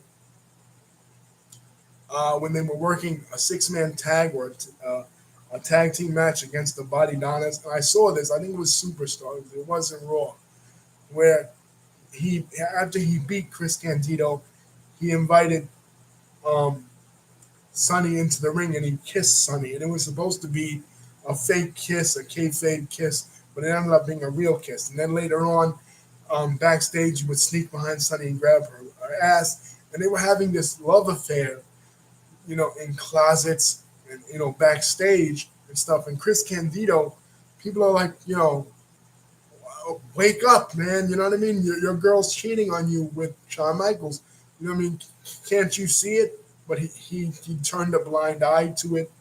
And it was, of course, Shawn Michaels at that time, he was the Soma man.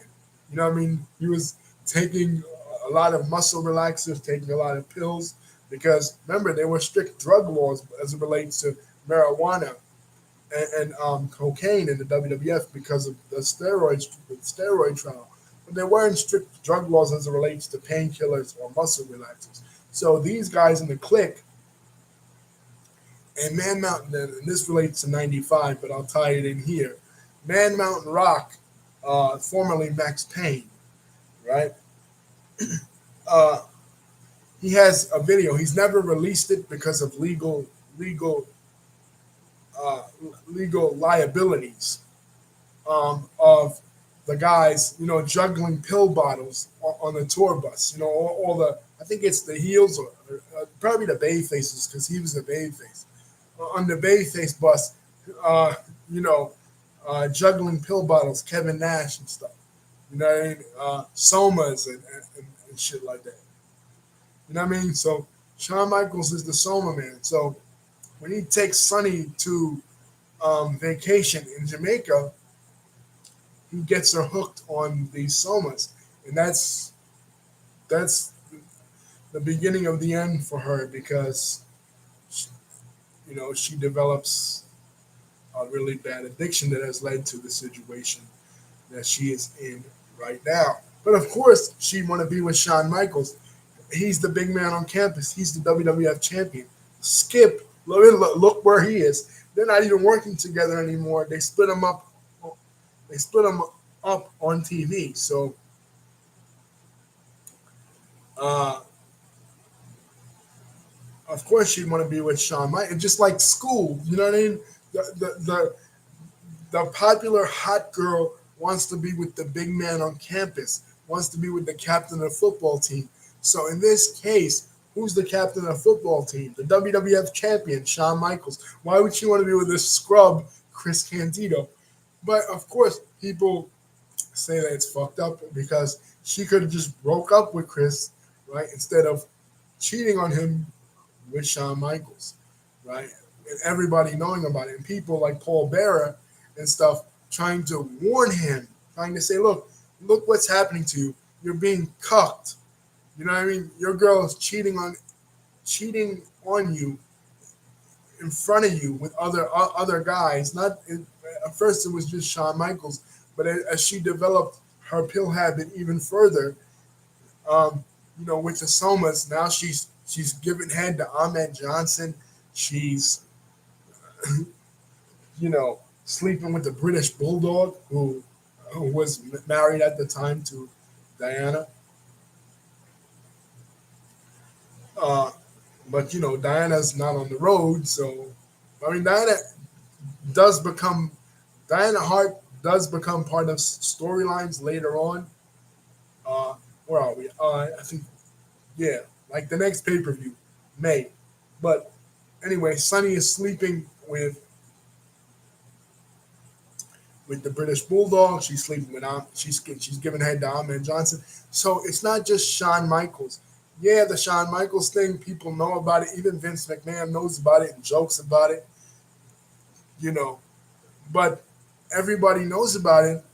But Chris Candido even knows about it, and he acts oblivious to it. I guess he's just happy to be with her because she's super hot, or he really loves her. You know what I mean? But it's obviously it's the most toxic relationship in wrestling at that time and probably ever. You know what I mean? So anyway, we go to uh, in your house,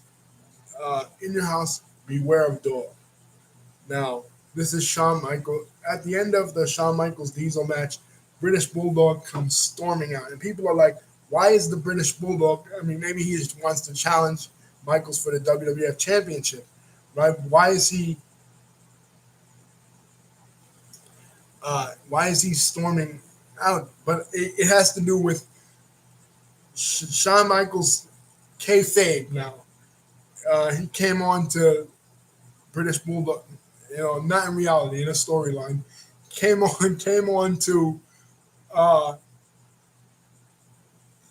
British Bulldog's wife, Bret Hart's sister, Diana, right? And the storyline was supposed to be that she came on to Shawn Michaels, but then when Shawn Michaels turned her down, she refused. She then switched it around and said that Michaels came on to her to start a feud between Michaels and Davey, so that Davey could go for the WWF Championship. Why he just couldn't challenge him for the WWF Championship, I don't know. It is the World Wrestling Federation. Why, why doesn't he just challenge him for the belt? Why does he have to make up uh, this contrivance, of his wife coming on to Michaels? But anyway, I guess it adds some intrigue to the storyline.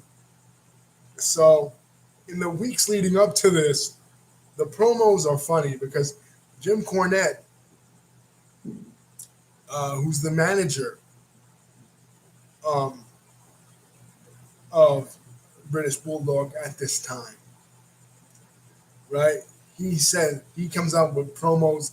He says, Shawn Michaels, you're a homewrecker. Shawn Michaels, you're a liar. You're a fornicator. You're this, you're that. His promos are amazing. But Stu Hart, Diana's father, back in Calgary, he's not so fond of this storyline. You know what I mean? Stu Hart is old school. Stu Hart, his thing is like, just get in the ring and just wrestle. You know what I mean? None of this extra shit.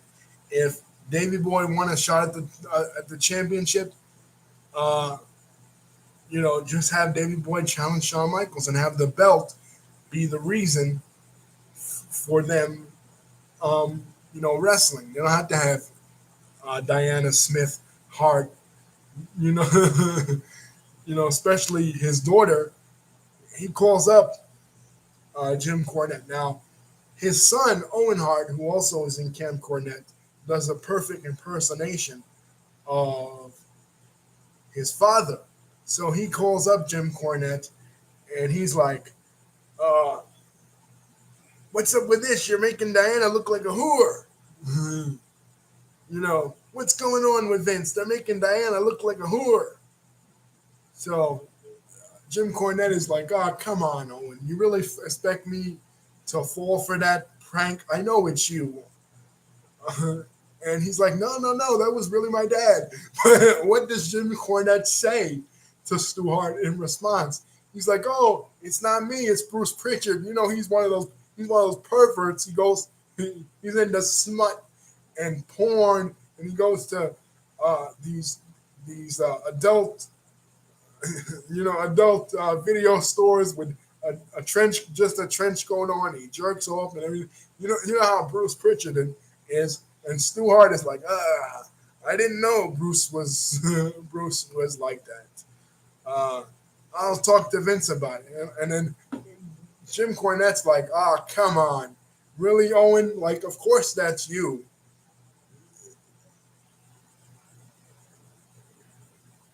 You know what I'm saying? And Owen is like, no, no, no, it's not me. Owen Hart is a notorious ribber, so a jokester, a prankster. So of course, people will think that it's him, right? But no, it wasn't him. It was actually his dad calling up, being concerned that they're on TV making his daughter Diana look like a whore, right? Look like a slut, coming on to Shawn Michaels, being a married woman. So now Jim Cornette feels this small. You know what I'm saying? He he really got embarrassed. But anyway, they do this storyline at Beware of Dog. Another storyline they're doing is they're continuing the Mankind Undertaker feud. Now they're putting Gold Dust in it. Gold Dust and Undertaker will have a casket match. Um, at Beware of Dog. And Savio Vega will have a Caribbean strap match with Stone Cold Steve Austin. Now, this is the main pay per view for the WWF. This is shaping up to be a pretty good pay per view. But what happens? They're in South Carolina, and it's a big storm, a big hurricane, right? Was it really South Carolina?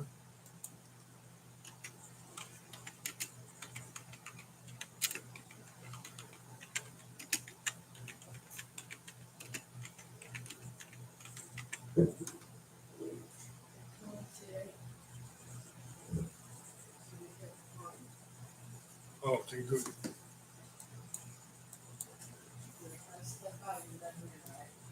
Oh yeah, yeah.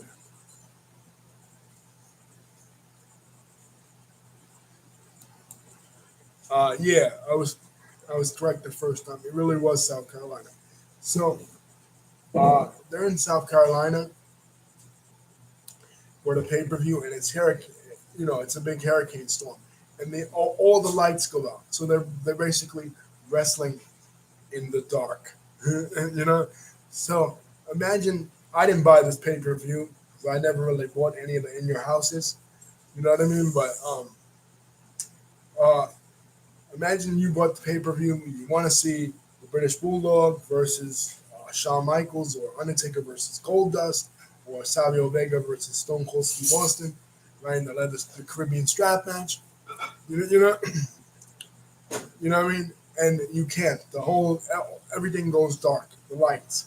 You know what I mean? So they're wrestling in the dark. So whatever the results were for that, and whoever was booked to win, WWF just scraps it, and they have um, on Tuesdays. Back in the day, they had the replay of every pay per view. Like they would have the pay per view on Sunday, and then they would have the replay uh, uh, 2 days later. So instead of having the replay, they have to do the pay per view all over again. And in some matches, they had different stipulations. Like the Savio Vega Stone Cold Steve Austin match, one different stipulation was that if Stone Cold Steve Austin lost the match, Ted DiBiase would be out of the WWF. Ted DiBiase's contract was up. He also got an offer to jump to, to WCW by Eric Bischoff, because Eric Bischoff, he has this master plan, and we'll talk about it next. Um, so he's out of the WWF, and he probably figured, hey, I'm a manager. I'm the shitty. Like I said in the last video, I'm the shittiest manager in the history of the WWF because kayfabe wise, I've never managed a champion ever. I managed a bunch of losers. Just Stone Cold Steve Austin, who is $1 million champion, not even a real quote unquote champion. You know what I mean? So I've reached my zenith here. So he makes the jump to WCW. I still remember when Savio beat Steve Austin, and they chanted "Na na na na, hey hey hey, goodbye" at Ted DiBiase. Unfortunately, this be the last time that we would see Ted DiBiase in the videos that we'll be discussing here. I mean, I don't know if I'll get to 2009 when his son debuts. I don't know if I'll get that far in doing this series. I probably will, but we'll probably talk about him when it comes to 2009. But as far as the 90s, this is the last time that we'll see Ted DiBiase, Savio Vega. But it's a blessing in disguise for Stone Cold Steve Austin. The casket match, it ends with Undertaker losing the casket match as Mankind comes out of the casket, giving him the mandible claw, allowing Goldust to win and retain the Intercontinental Championship. With the title match, Shawn Michaels puts British Bulldog in a German suplex, and both guys get both guys' shoulders get pinned to the mat. So it's an indecisive finish. Even though they did it twice, it's still um, an indecisive finish, and they have to go to King of the Ring in June to do the rematch. Now, where are we in WCW? In WCW,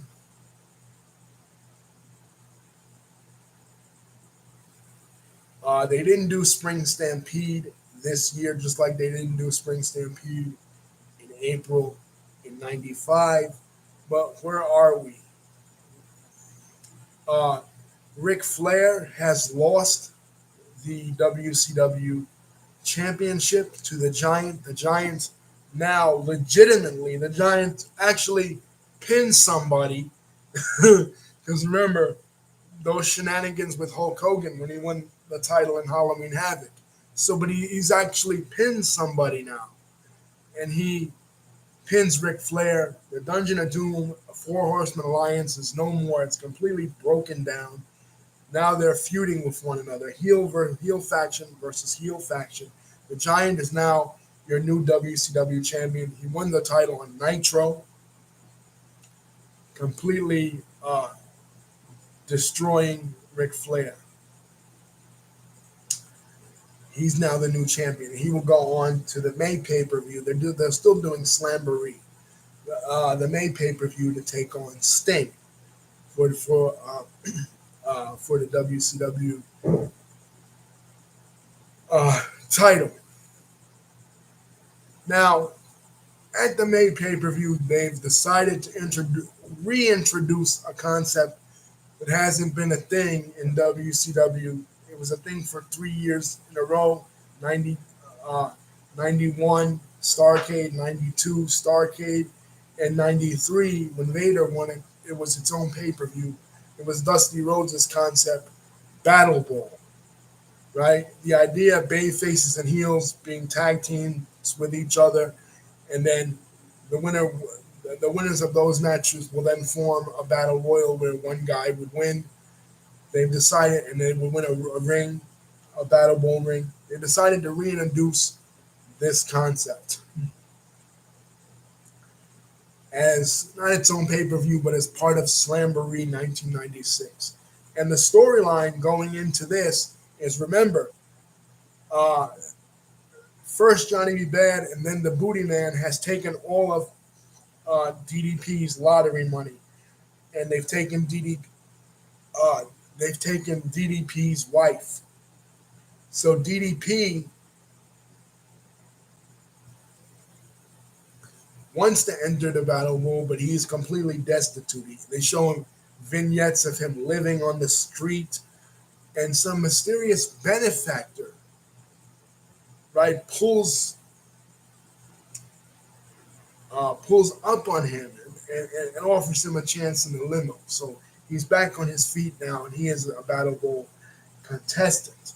But that's not, and I think the whole reason why they did Battle Bowl in '96 is because they wanted some way to team Randy Savage with Ric Flair, because they're doing the Randy Savage, Ric Flair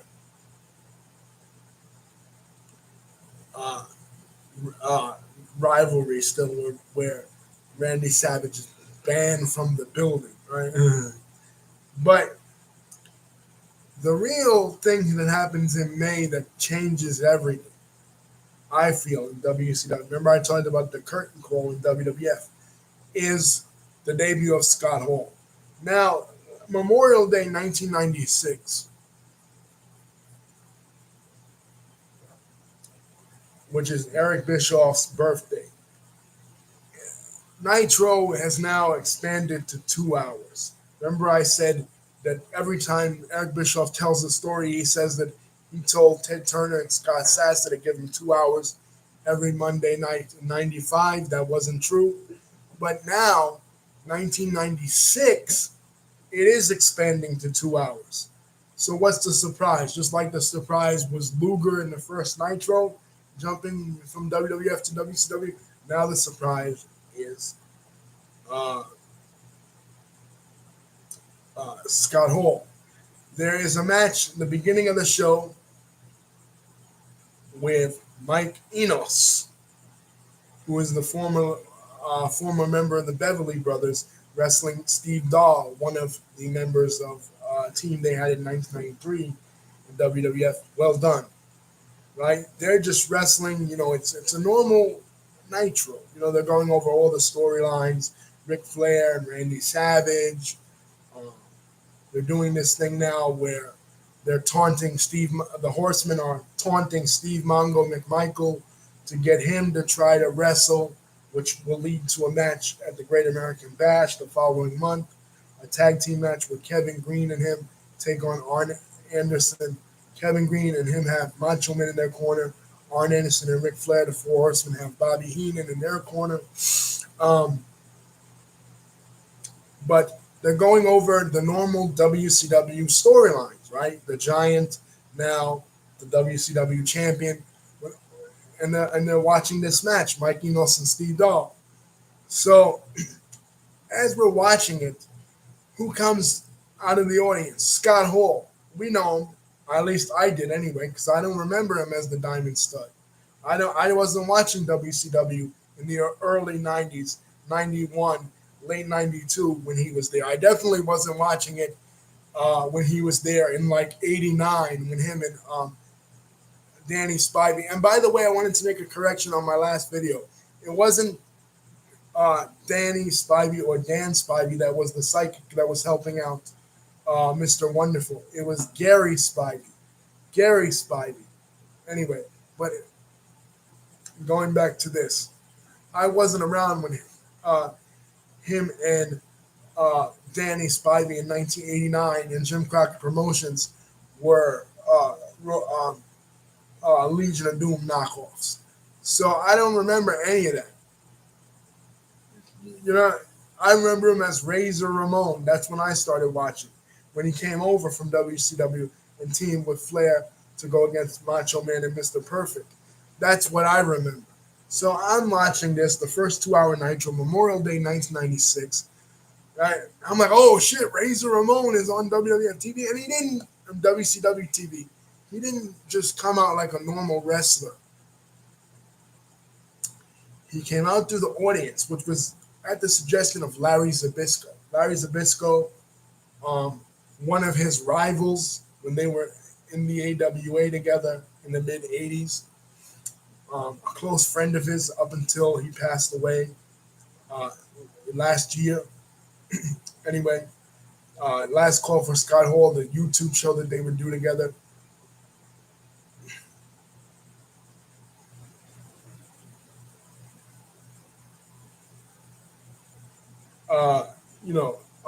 Living legend Larry Zbyszko was often at his house. So Scott Hall and Larry Zbyszko were pretty close, and they would work together. When we get to 1997, we'll talk about it. But anyway, it was Larry Zbyszko suggested, who's now on commentary for the first hour of Monday Nitro.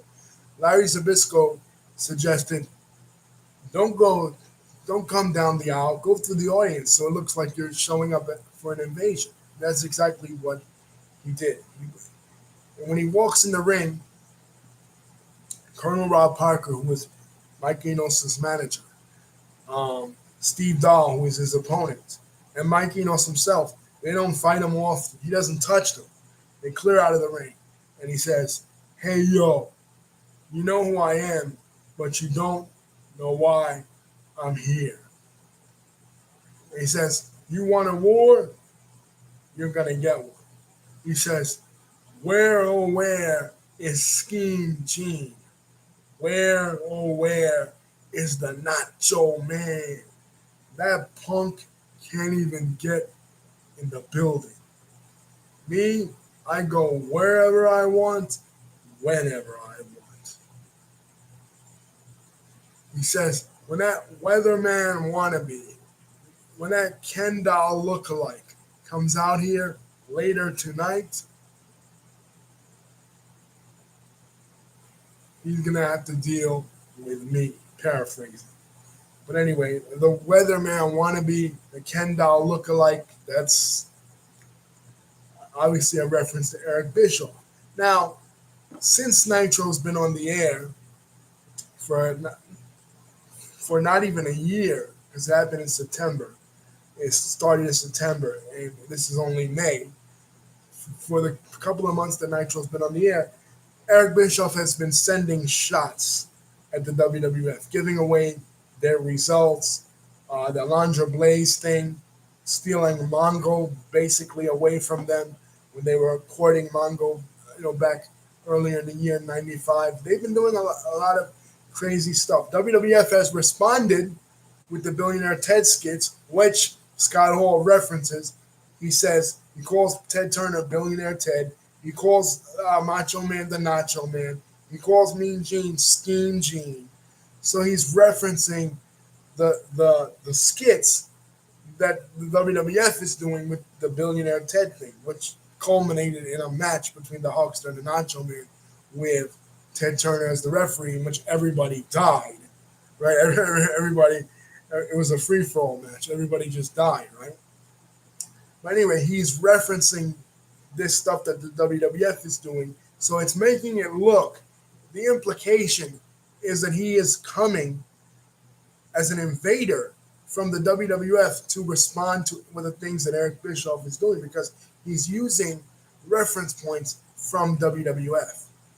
You know, and he's using his Razor Ramon Scarface accent. He's not talking like he's regular Scott Hall. He's using a Cuban accent of the from that he got from the character Tony Montana, right? Scarface. Tony Montana's 1983 version of Scarface, Brian De Palma's movie. He's using that accent. He's not using his normal Scott Hall accent. So, and he's using the mannerisms of Razor Ramon. So that's basically the only thing that happened of note in this on this show, on this first 2 hour Nitro. But this changed wrestling forever because what was about to happen was about to restart the wrestling boom. Wrestling had been dead and dormanted for about 10 or 11 years now, since the 80s, since the rock and wrestling era. And like I said, Vince McMahon couldn't get a hit. WCW was creeping up a little bit, but it wasn't where it would be later on after this. But this starts the ball rolling. This now gets fans, including me, intrigued. And for some reason, I don't know, I think it was the 2 hour hook of Nitro because I had this on tape. You know, of course, I didn't know that Scott Hall was coming and debuting, but I still had this on tape. I think it was the 2 hours, first 2 hours Monday Nitro that got me hooked. Wanting to see this show to see what they were going to do, and they didn't disappoint. Believe me, the show disappointed, but this moment of Scott Hall coming out in street clothes, basically challenging all the WCW wrestlers, even the heels, the baby faces, all of them, to a match, was incredible. Now later on in the night, he comes back out, and this one made it feel real. When he came out, Bobby Heenan was a heel announcer, wasn't bullshitting, wasn't giving him props. Bobby Heenan clears out of there, and it's just him and Bischoff. And he promises that in 2 weeks he will bring a friend of his, another friend of his. And Eric Bischoff is saying, "Who's this guy? Who's the guy that you're bringing in?" He doesn't say, and then the Nitro just goes off the air. Credits start to roll. Okay, the following week goes by. He's confronted by Sting. Now, keep in mind, Sting is the franchise of WCW. Sting is the guy that has never been to the WWF. He's never left WCW. He also is the guy that in May of 1997, the May pay-per-view, he'll be challenging the Giant for the WCW Championship. So he comes out and he says, "You're in the jungle, baby. This is WCW," defending WCW from Scott Hall, and he even slaps Scott Hall. Still looks like it's about to be an interaction between Scott Hall and Sting. It isn't. It goes off the air. Eric Bischoff holds Sting back. And the following week, again, the same thing happens. But Eric Bischoff is like, "Okay, you said your guy's coming out. Who's the guy? Who's the guy?" So Eric Bischoff turns around, and who's behind him?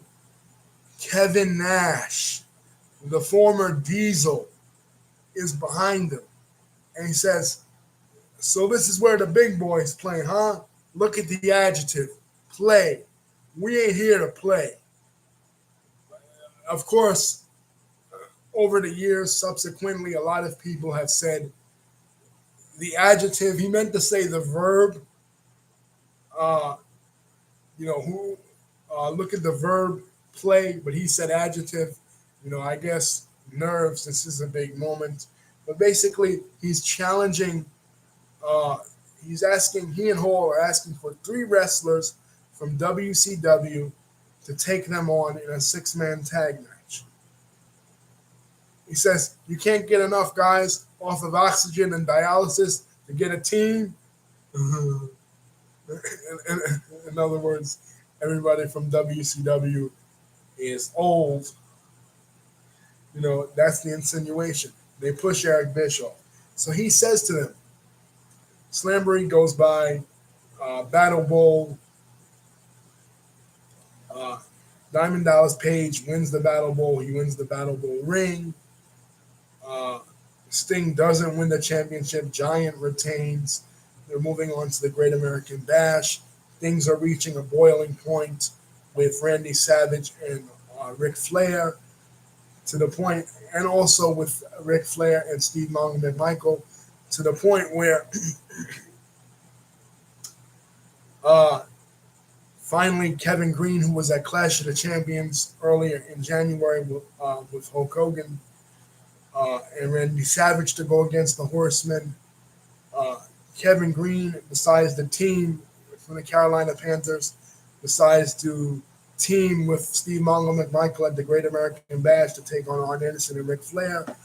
One, like I said, has Bobby Heenan in their corner. The other has Randy Savage in their corner. And that's your main event for the Great American Bash, in addition to Lex Luger challenging for the WCW Championship against the Giant. But another thing that is an intrigue and a selling point for this is June now. This is the June pay-per-view. Great American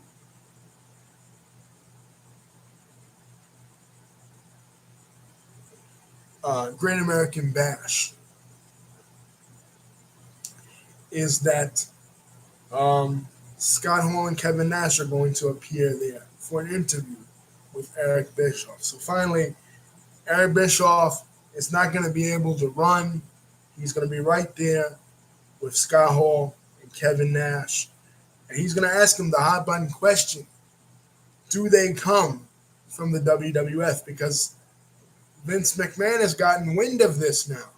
They're using his trademarks. They're appearing to be Big Daddy Cool Diesel and Razor Ramon on WWF TV. So the implication is that WWF is invading WCW, and there's going to be some kind of interpromotional type war.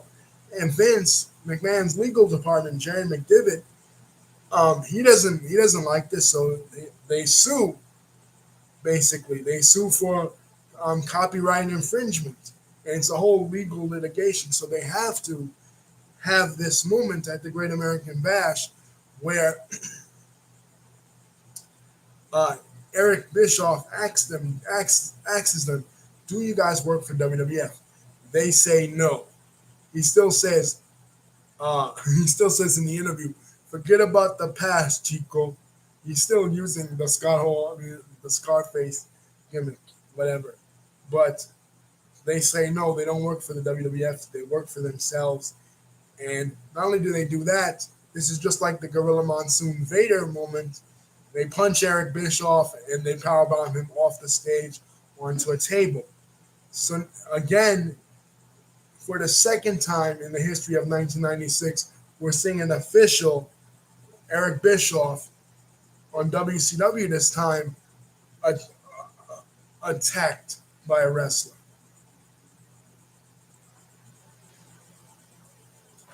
So he says he has the three guys, and he revealed them on Monday Nitro, who the three guys are going to be.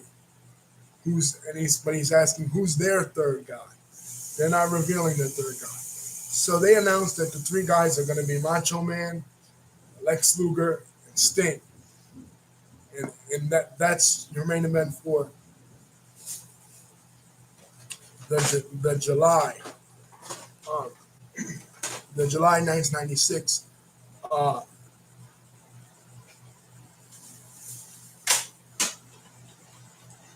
pay-per-view. What is WWF counting with? Well, they counted with yet another six-man tag.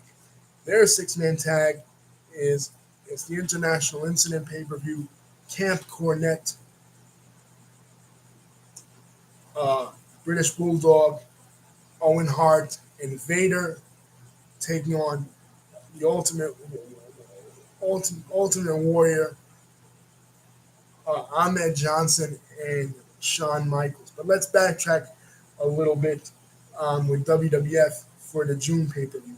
The June pay-per-view is a rematch between Shawn Michaels and the British Bulldog, with this time Mr. Perfect as the referee. I failed to mention that Mr. Perfect in the last video returned to the WWF in November of 1995, initially as an announcer, a babyface announcer for Superstars. Later on, he would inject himself deeper into the storylines, especially to deal with Hunter Hearst Helmsley.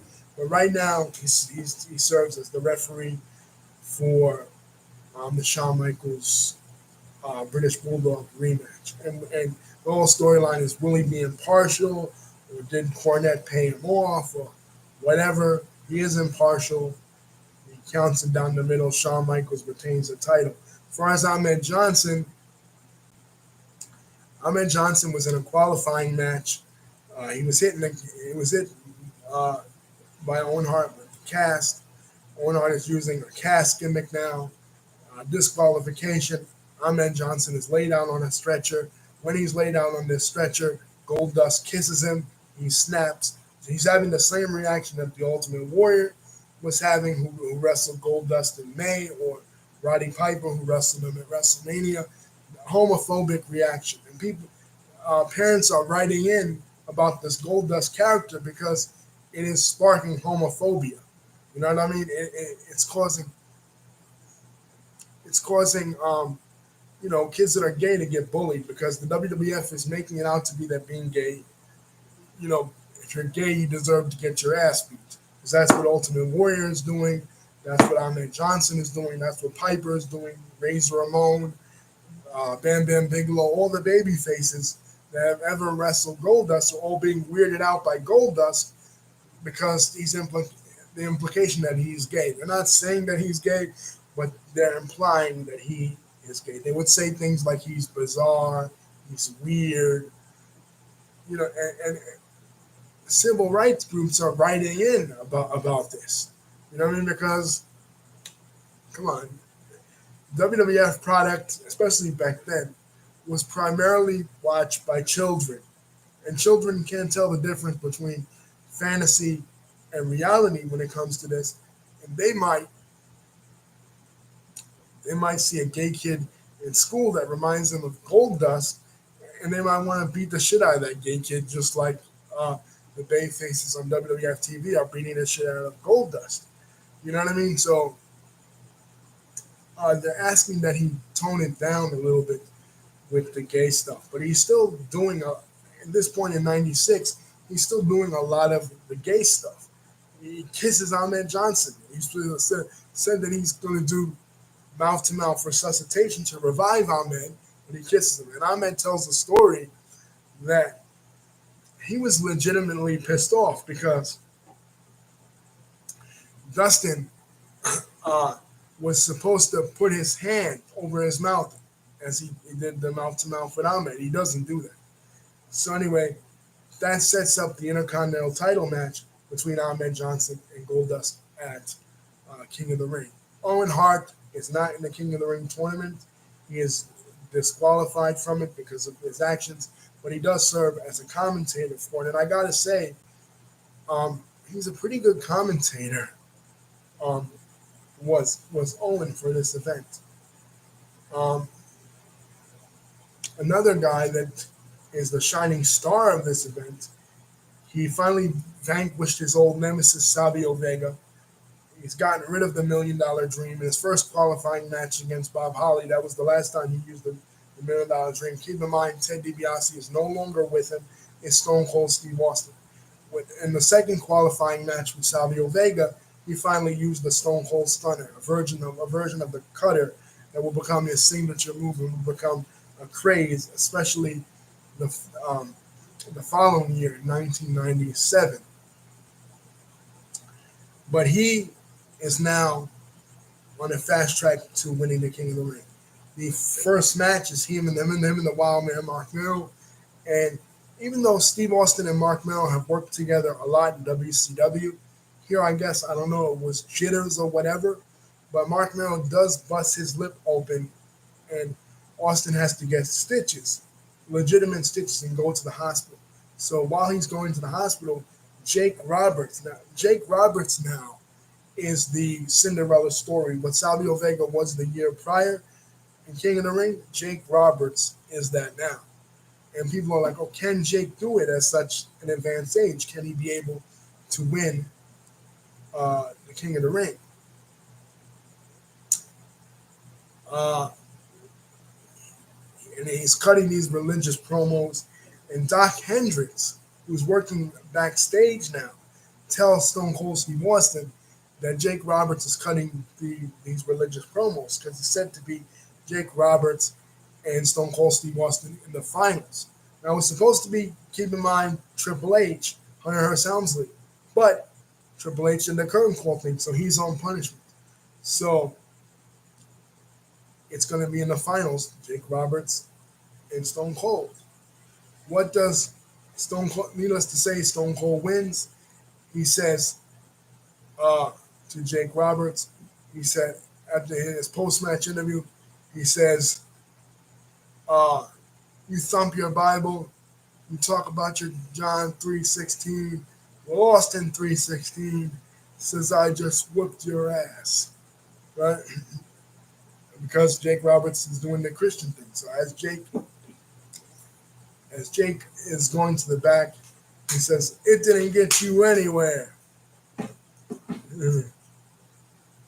So instantly, not instantly really, that's a myth that WWE tells, but almost overnight, this becomes a T-shirt. Austin 3:16.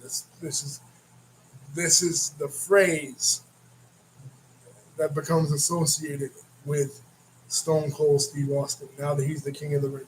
So by sheer luck, basically, he wasn't the guy chosen, but because what Triple H had done, he now, Stone Cold Steve Austin, independent, on his own, is the King of the Ring. And then, again, it's raunchy. It's mocking religion, mocking Christianity. It's doing edgy stuff. As far as Ahmed Johnson, he wins the Intercontinental Championship from Goldust. He makes history, the first black guy ever in the history of the WWF to win a major singles title. The last time was Rocky Johnson and Tony Atlas in 1982 when they became the first tag team to win, the first black tag team to beat the Wild Samoans. But that was years ago. And that was the story surrounding this, that Ahmed Johnson was the first black guy to ever win a major title in the WWF. And Ahmed Johnson, technically, is on a roll. So we go over to July,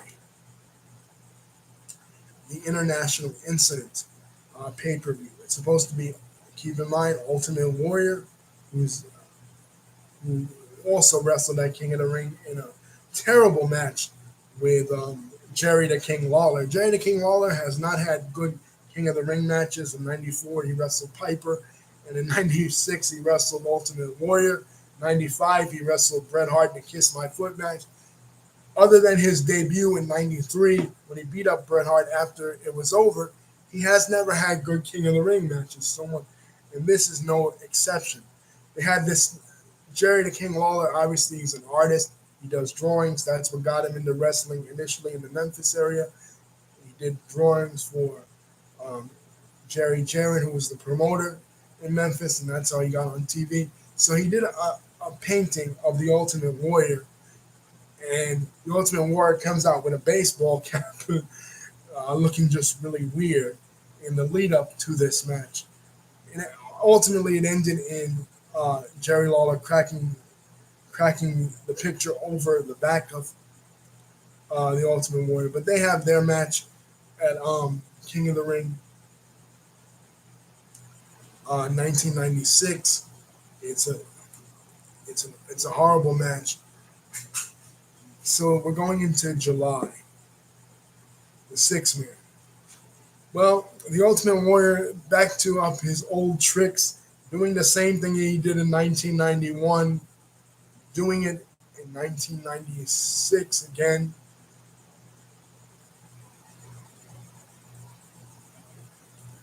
He doesn't show up for his scheduled appearances, and that's it. Vince McMahon washes his hands with the Ultimate Warrior. He's given the Ultimate Warrior three chances. Now, Warrior later on says that it was because his father was passing away and he was there for his father's funeral. Now, what Vince McMahon says, I think, is kind of messed up, but Vince implies, well, you had an estranged relationship with your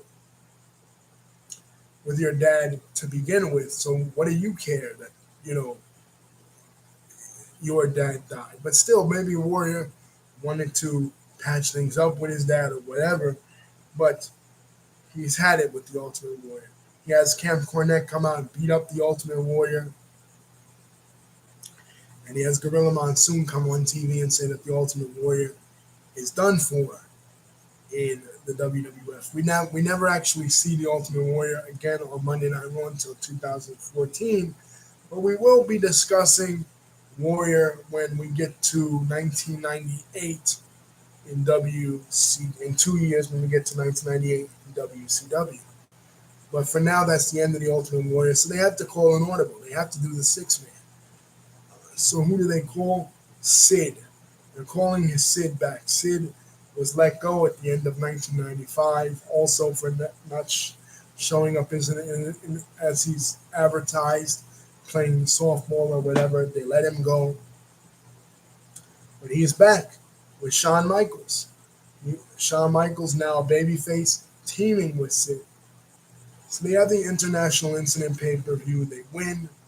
And the next night on Raw, Shawn Michaels and Ahmed Johnson, now a tag team, are taking on the tag team champions, the Smoking Guns. And who comes out but Ron Simmons, the ex WCW champion from back in '92. And he kicks Ahmed Johnson in the kidneys. Ahmed injuring Ahmed's kidneys, forcing Ahmed Johnson to legitimately injuring Ahmed's kidneys, forcing Ahmed Johnson to forfeit the Intercontinental Championship. Now they're calling him Farouk Assad, and he's managed by Sonny. Now he had Farouk, when he was Farouk Assad, he has the worst possible costume that you can. It's a gladiator costume, a blue helmet. They put it on Ron because Ron had a receding hairline. He was going bald.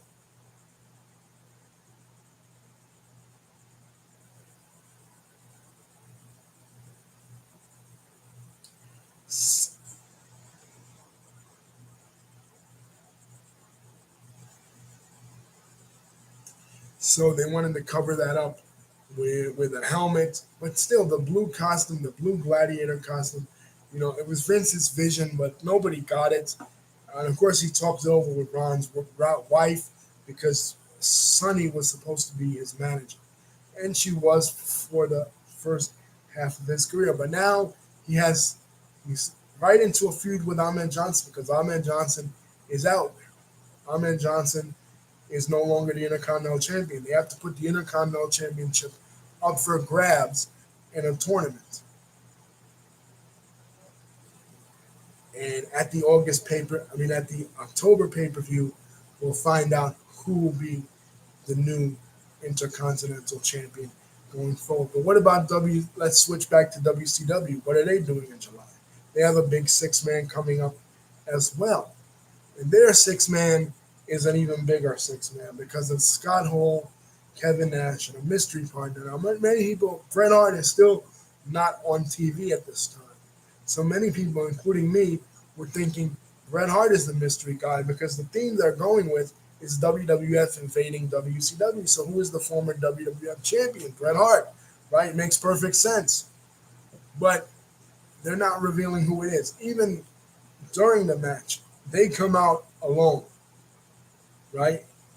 Real names come out as the outsiders. They come out alone.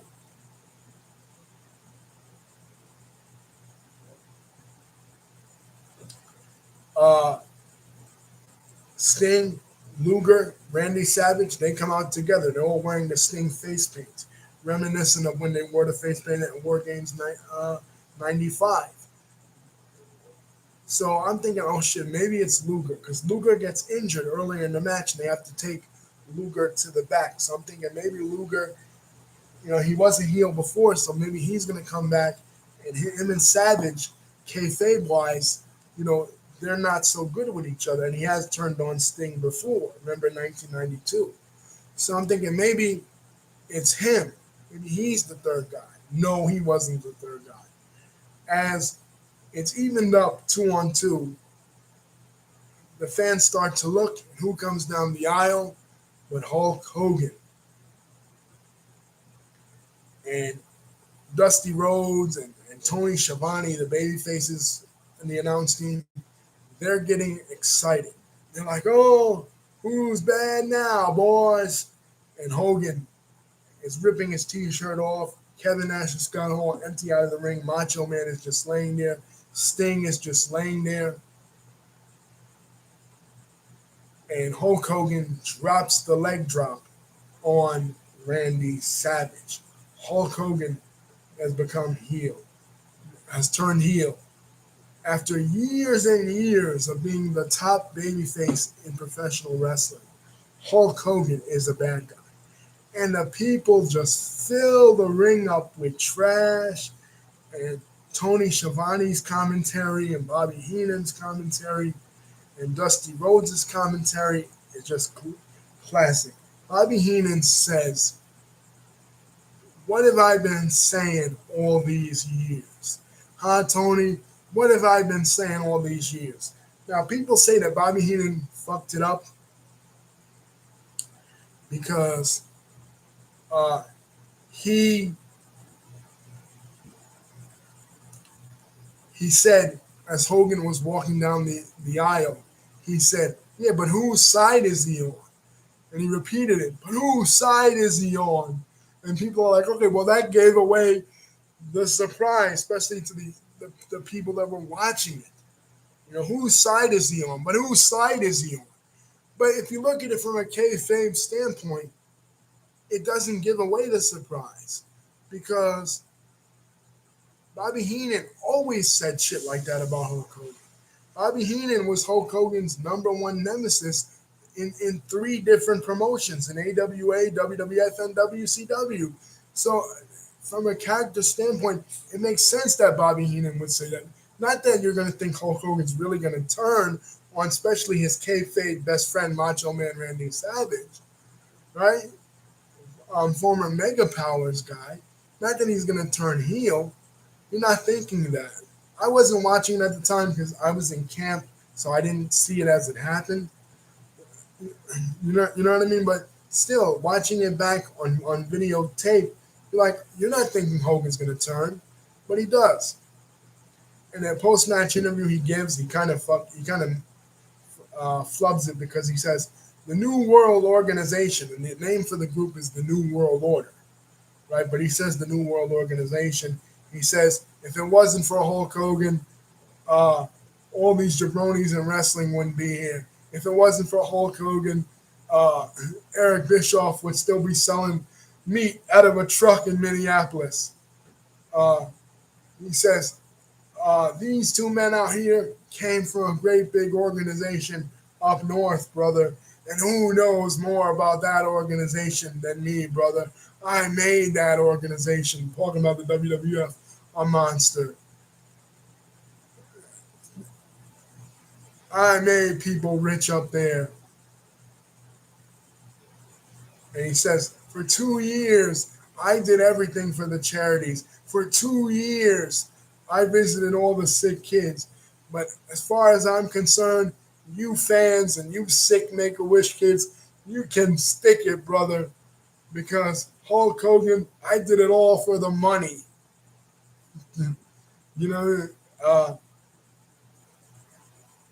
It was a classic promo. Fans were so upset that night. They were throwing trash in the ring. The whole ring got filled up with trash.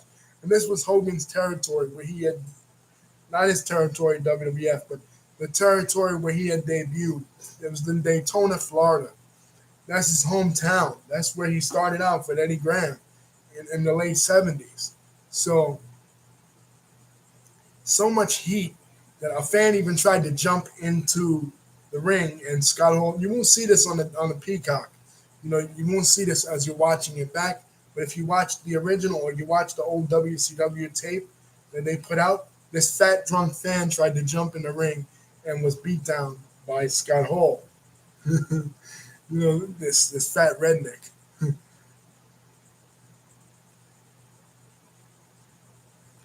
So they're doing something really, really unique with Hulk Hogan's character. He doesn't come out the next night on Nitro. He comes out the following week, and he's all dressed in black. And they're beating up. The main event they interfere in is Lex Luger and Big Bubba Rogers. And they beat up not only Lex Luger, not only the babyface, they beat up Big Bubba Rogers too. Big Bubba Rogers tries to join the NWO. He's in the Dungeon of Doom. They reject him. They beat his ass. You know what I mean? So they're beating up heels as well as baby faces.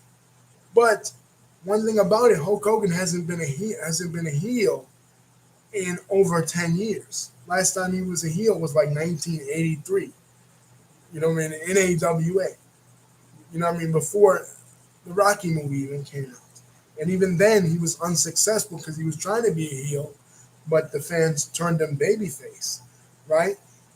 So he's rambling on and rambling on. And Kevin Nash is like, the thing that makes this angle work is that people believe in it, that it's real.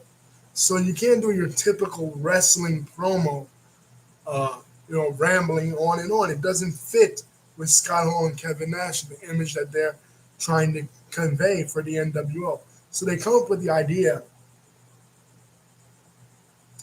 of splicing the interviews in little bits and pieces. Hogan would do his half, and Scott Hall and Kevin Nash, as the outsiders, would do their half.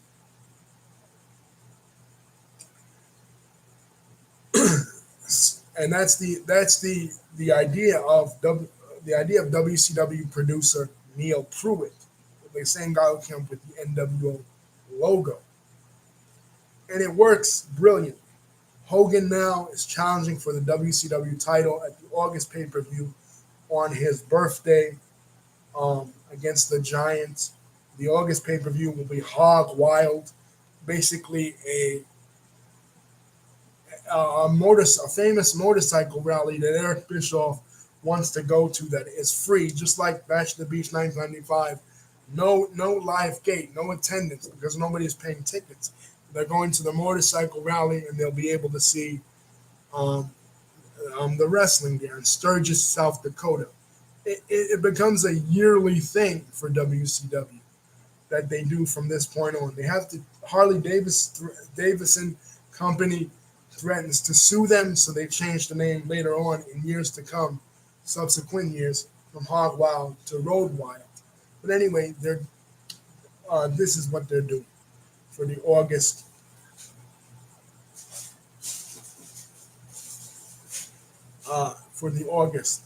show.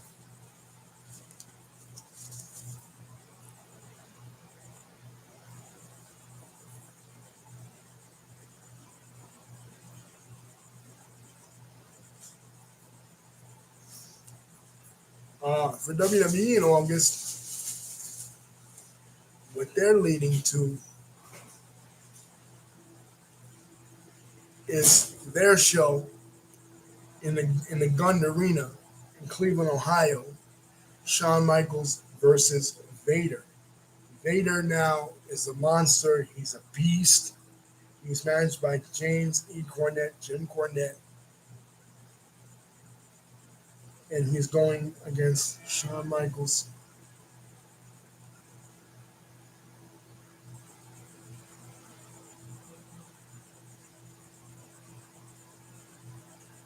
Uh, for the WWF Championship. Also, Mankind and Undertaker. At King of the Ring, Mankind defeated Undertaker in the first match they had when Paul Bearer accidentally hit the Undertaker with an urn, with the urn, and it's made out to be like it's an accident. So, of course, Undertaker forgives him,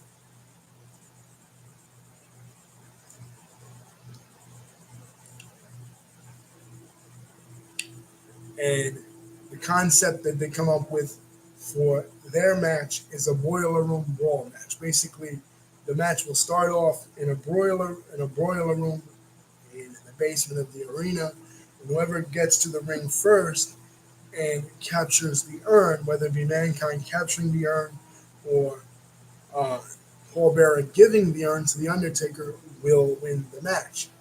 So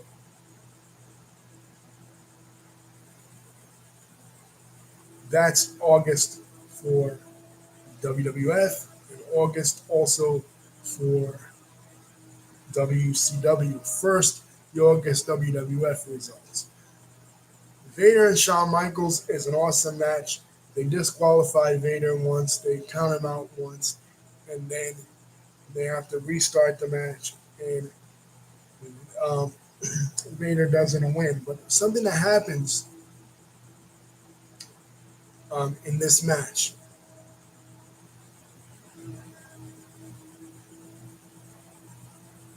is Shawn Michaels is going for his elbow drop, and the plan's his pan and elbow drop that he's been using, and the planned spot is that uh, Vader will move, but Vader doesn't move.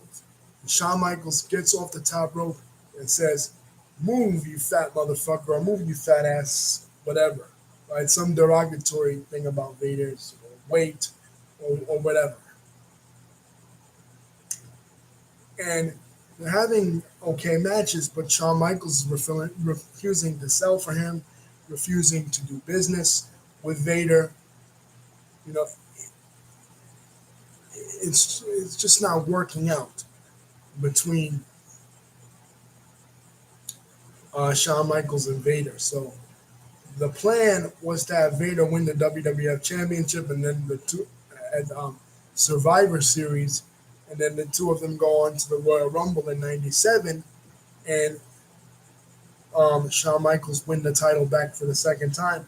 But they put the kibosh on that, and it's Sid uh, that actually goes on to Survivor Series and beats Shawn Michaels in Madison Square Garden, and he becomes the champion. So Vader's push, because of his problems with Shawn Michaels, are is derailed. Michaels actually goes to the back and says to Vince McMahon, if he pulls my hair like that again, that'll be his job." And Vader actually starts crying.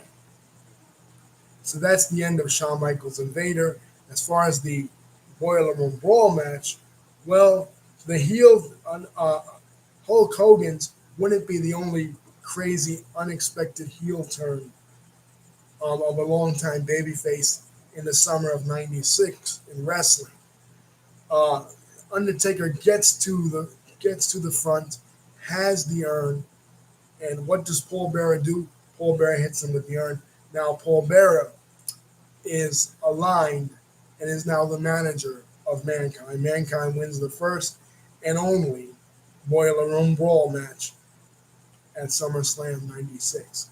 As far as the Hog Wild pay per view, Hulk Hogan wins the WCW title. So Shawn Michaels is your WWE champion or WWF champion. Hulk Hogan is once again, for the second time, the WCW champion. But interestingly, in this match, he's wrestling the Giant, right? And interestingly, in this match, he hawks up and stuff. So Hogan is a heel, but he's not necessarily used to being a heel. He does the same thing against Ric Flair at the Clash of the Champions uh, later in the month, and fans actually start cheering for him. It's not till Fall Brawl, when he and the NWO take on Team WCW, uh, that he actually gets used to being a heel. But as I said, uh, in the end of this,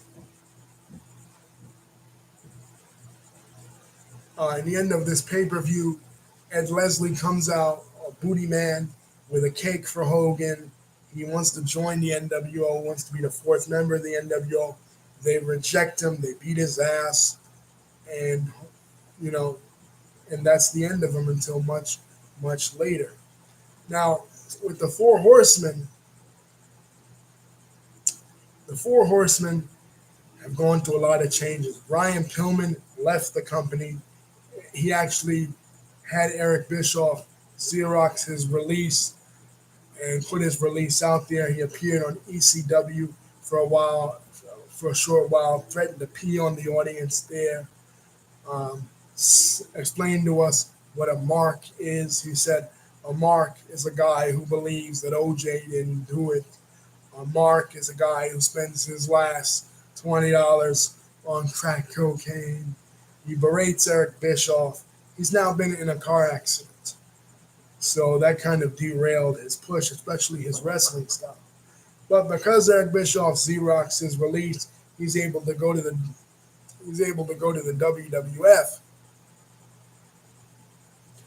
with that same release and appears on WWF TV at King of the Ring, and he's now working for the WWF.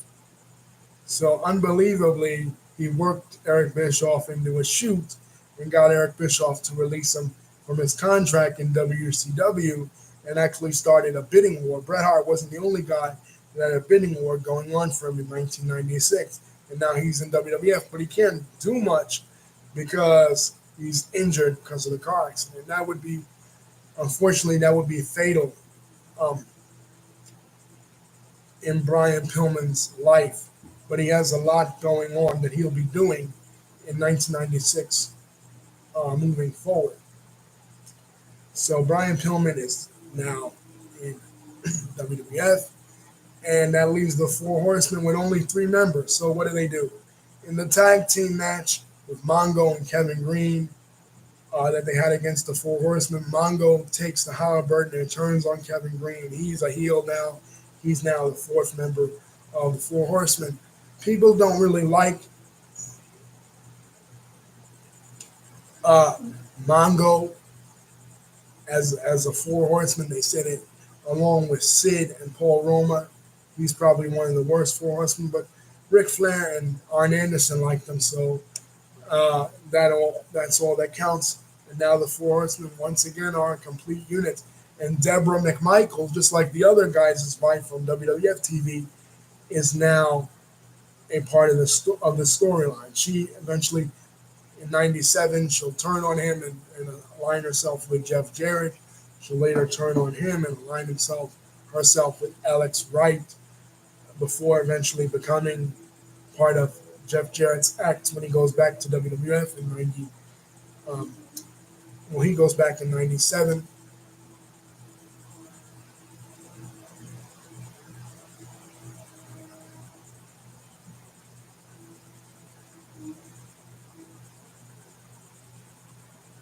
But they introduce her as a part of his act in '98. When we get to '98, we'll talk about it. But speaking of Jeff Jarrett, he's made the jump. Now, Ted DiBiase made the jump. He's joined the NWO. Virgil, they interview, jumping around a little bit, but Virgil they introduced as Vincent, as a member of the NWO. So when they see Jeff Jarrett coming over from the WWF, automatically they think it's part of the NWO. He's part of the NWO, right? No, he actually tries to join Four Horsemen. you know what I'm saying? As like a fifth unofficial horseman. He was never a Four Horseman. Not really. But he also is in WWF. So there's a lot of movement back and forth in WCW between these two companies.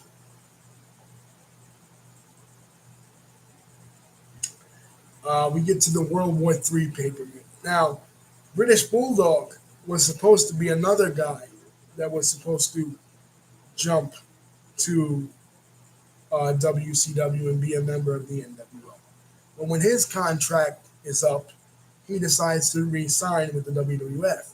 So they need another guy.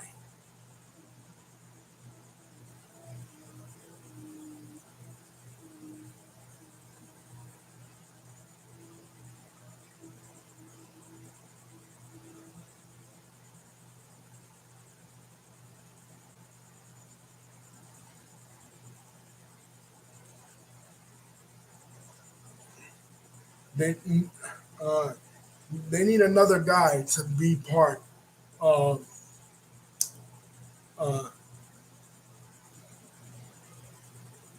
the NWO. So the Giants, and this really made no sense, but the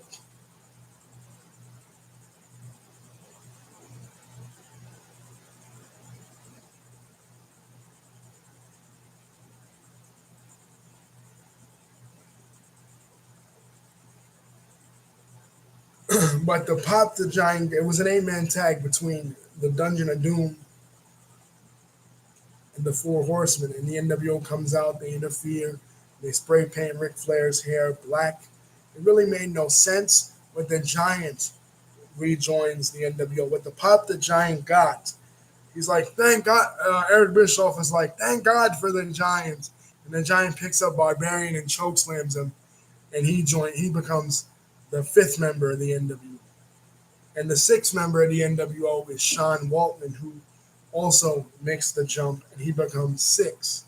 Sean Waltman, the former 1-2-3 Kid, he was supposed to um, be an earlier member of the NWO at Road Wild, but there was some disputes with his contract.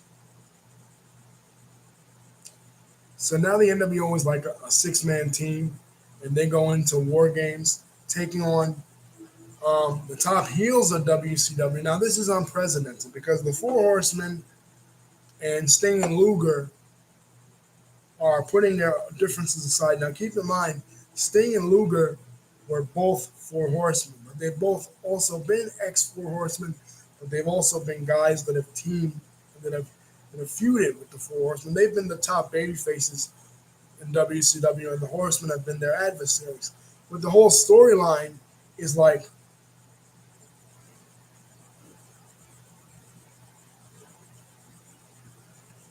they're putting it aside to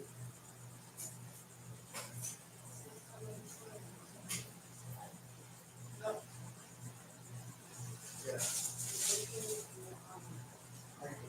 It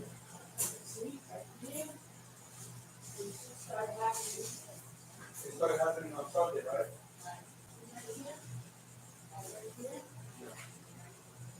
Yeah, it was literally got responded. Yeah.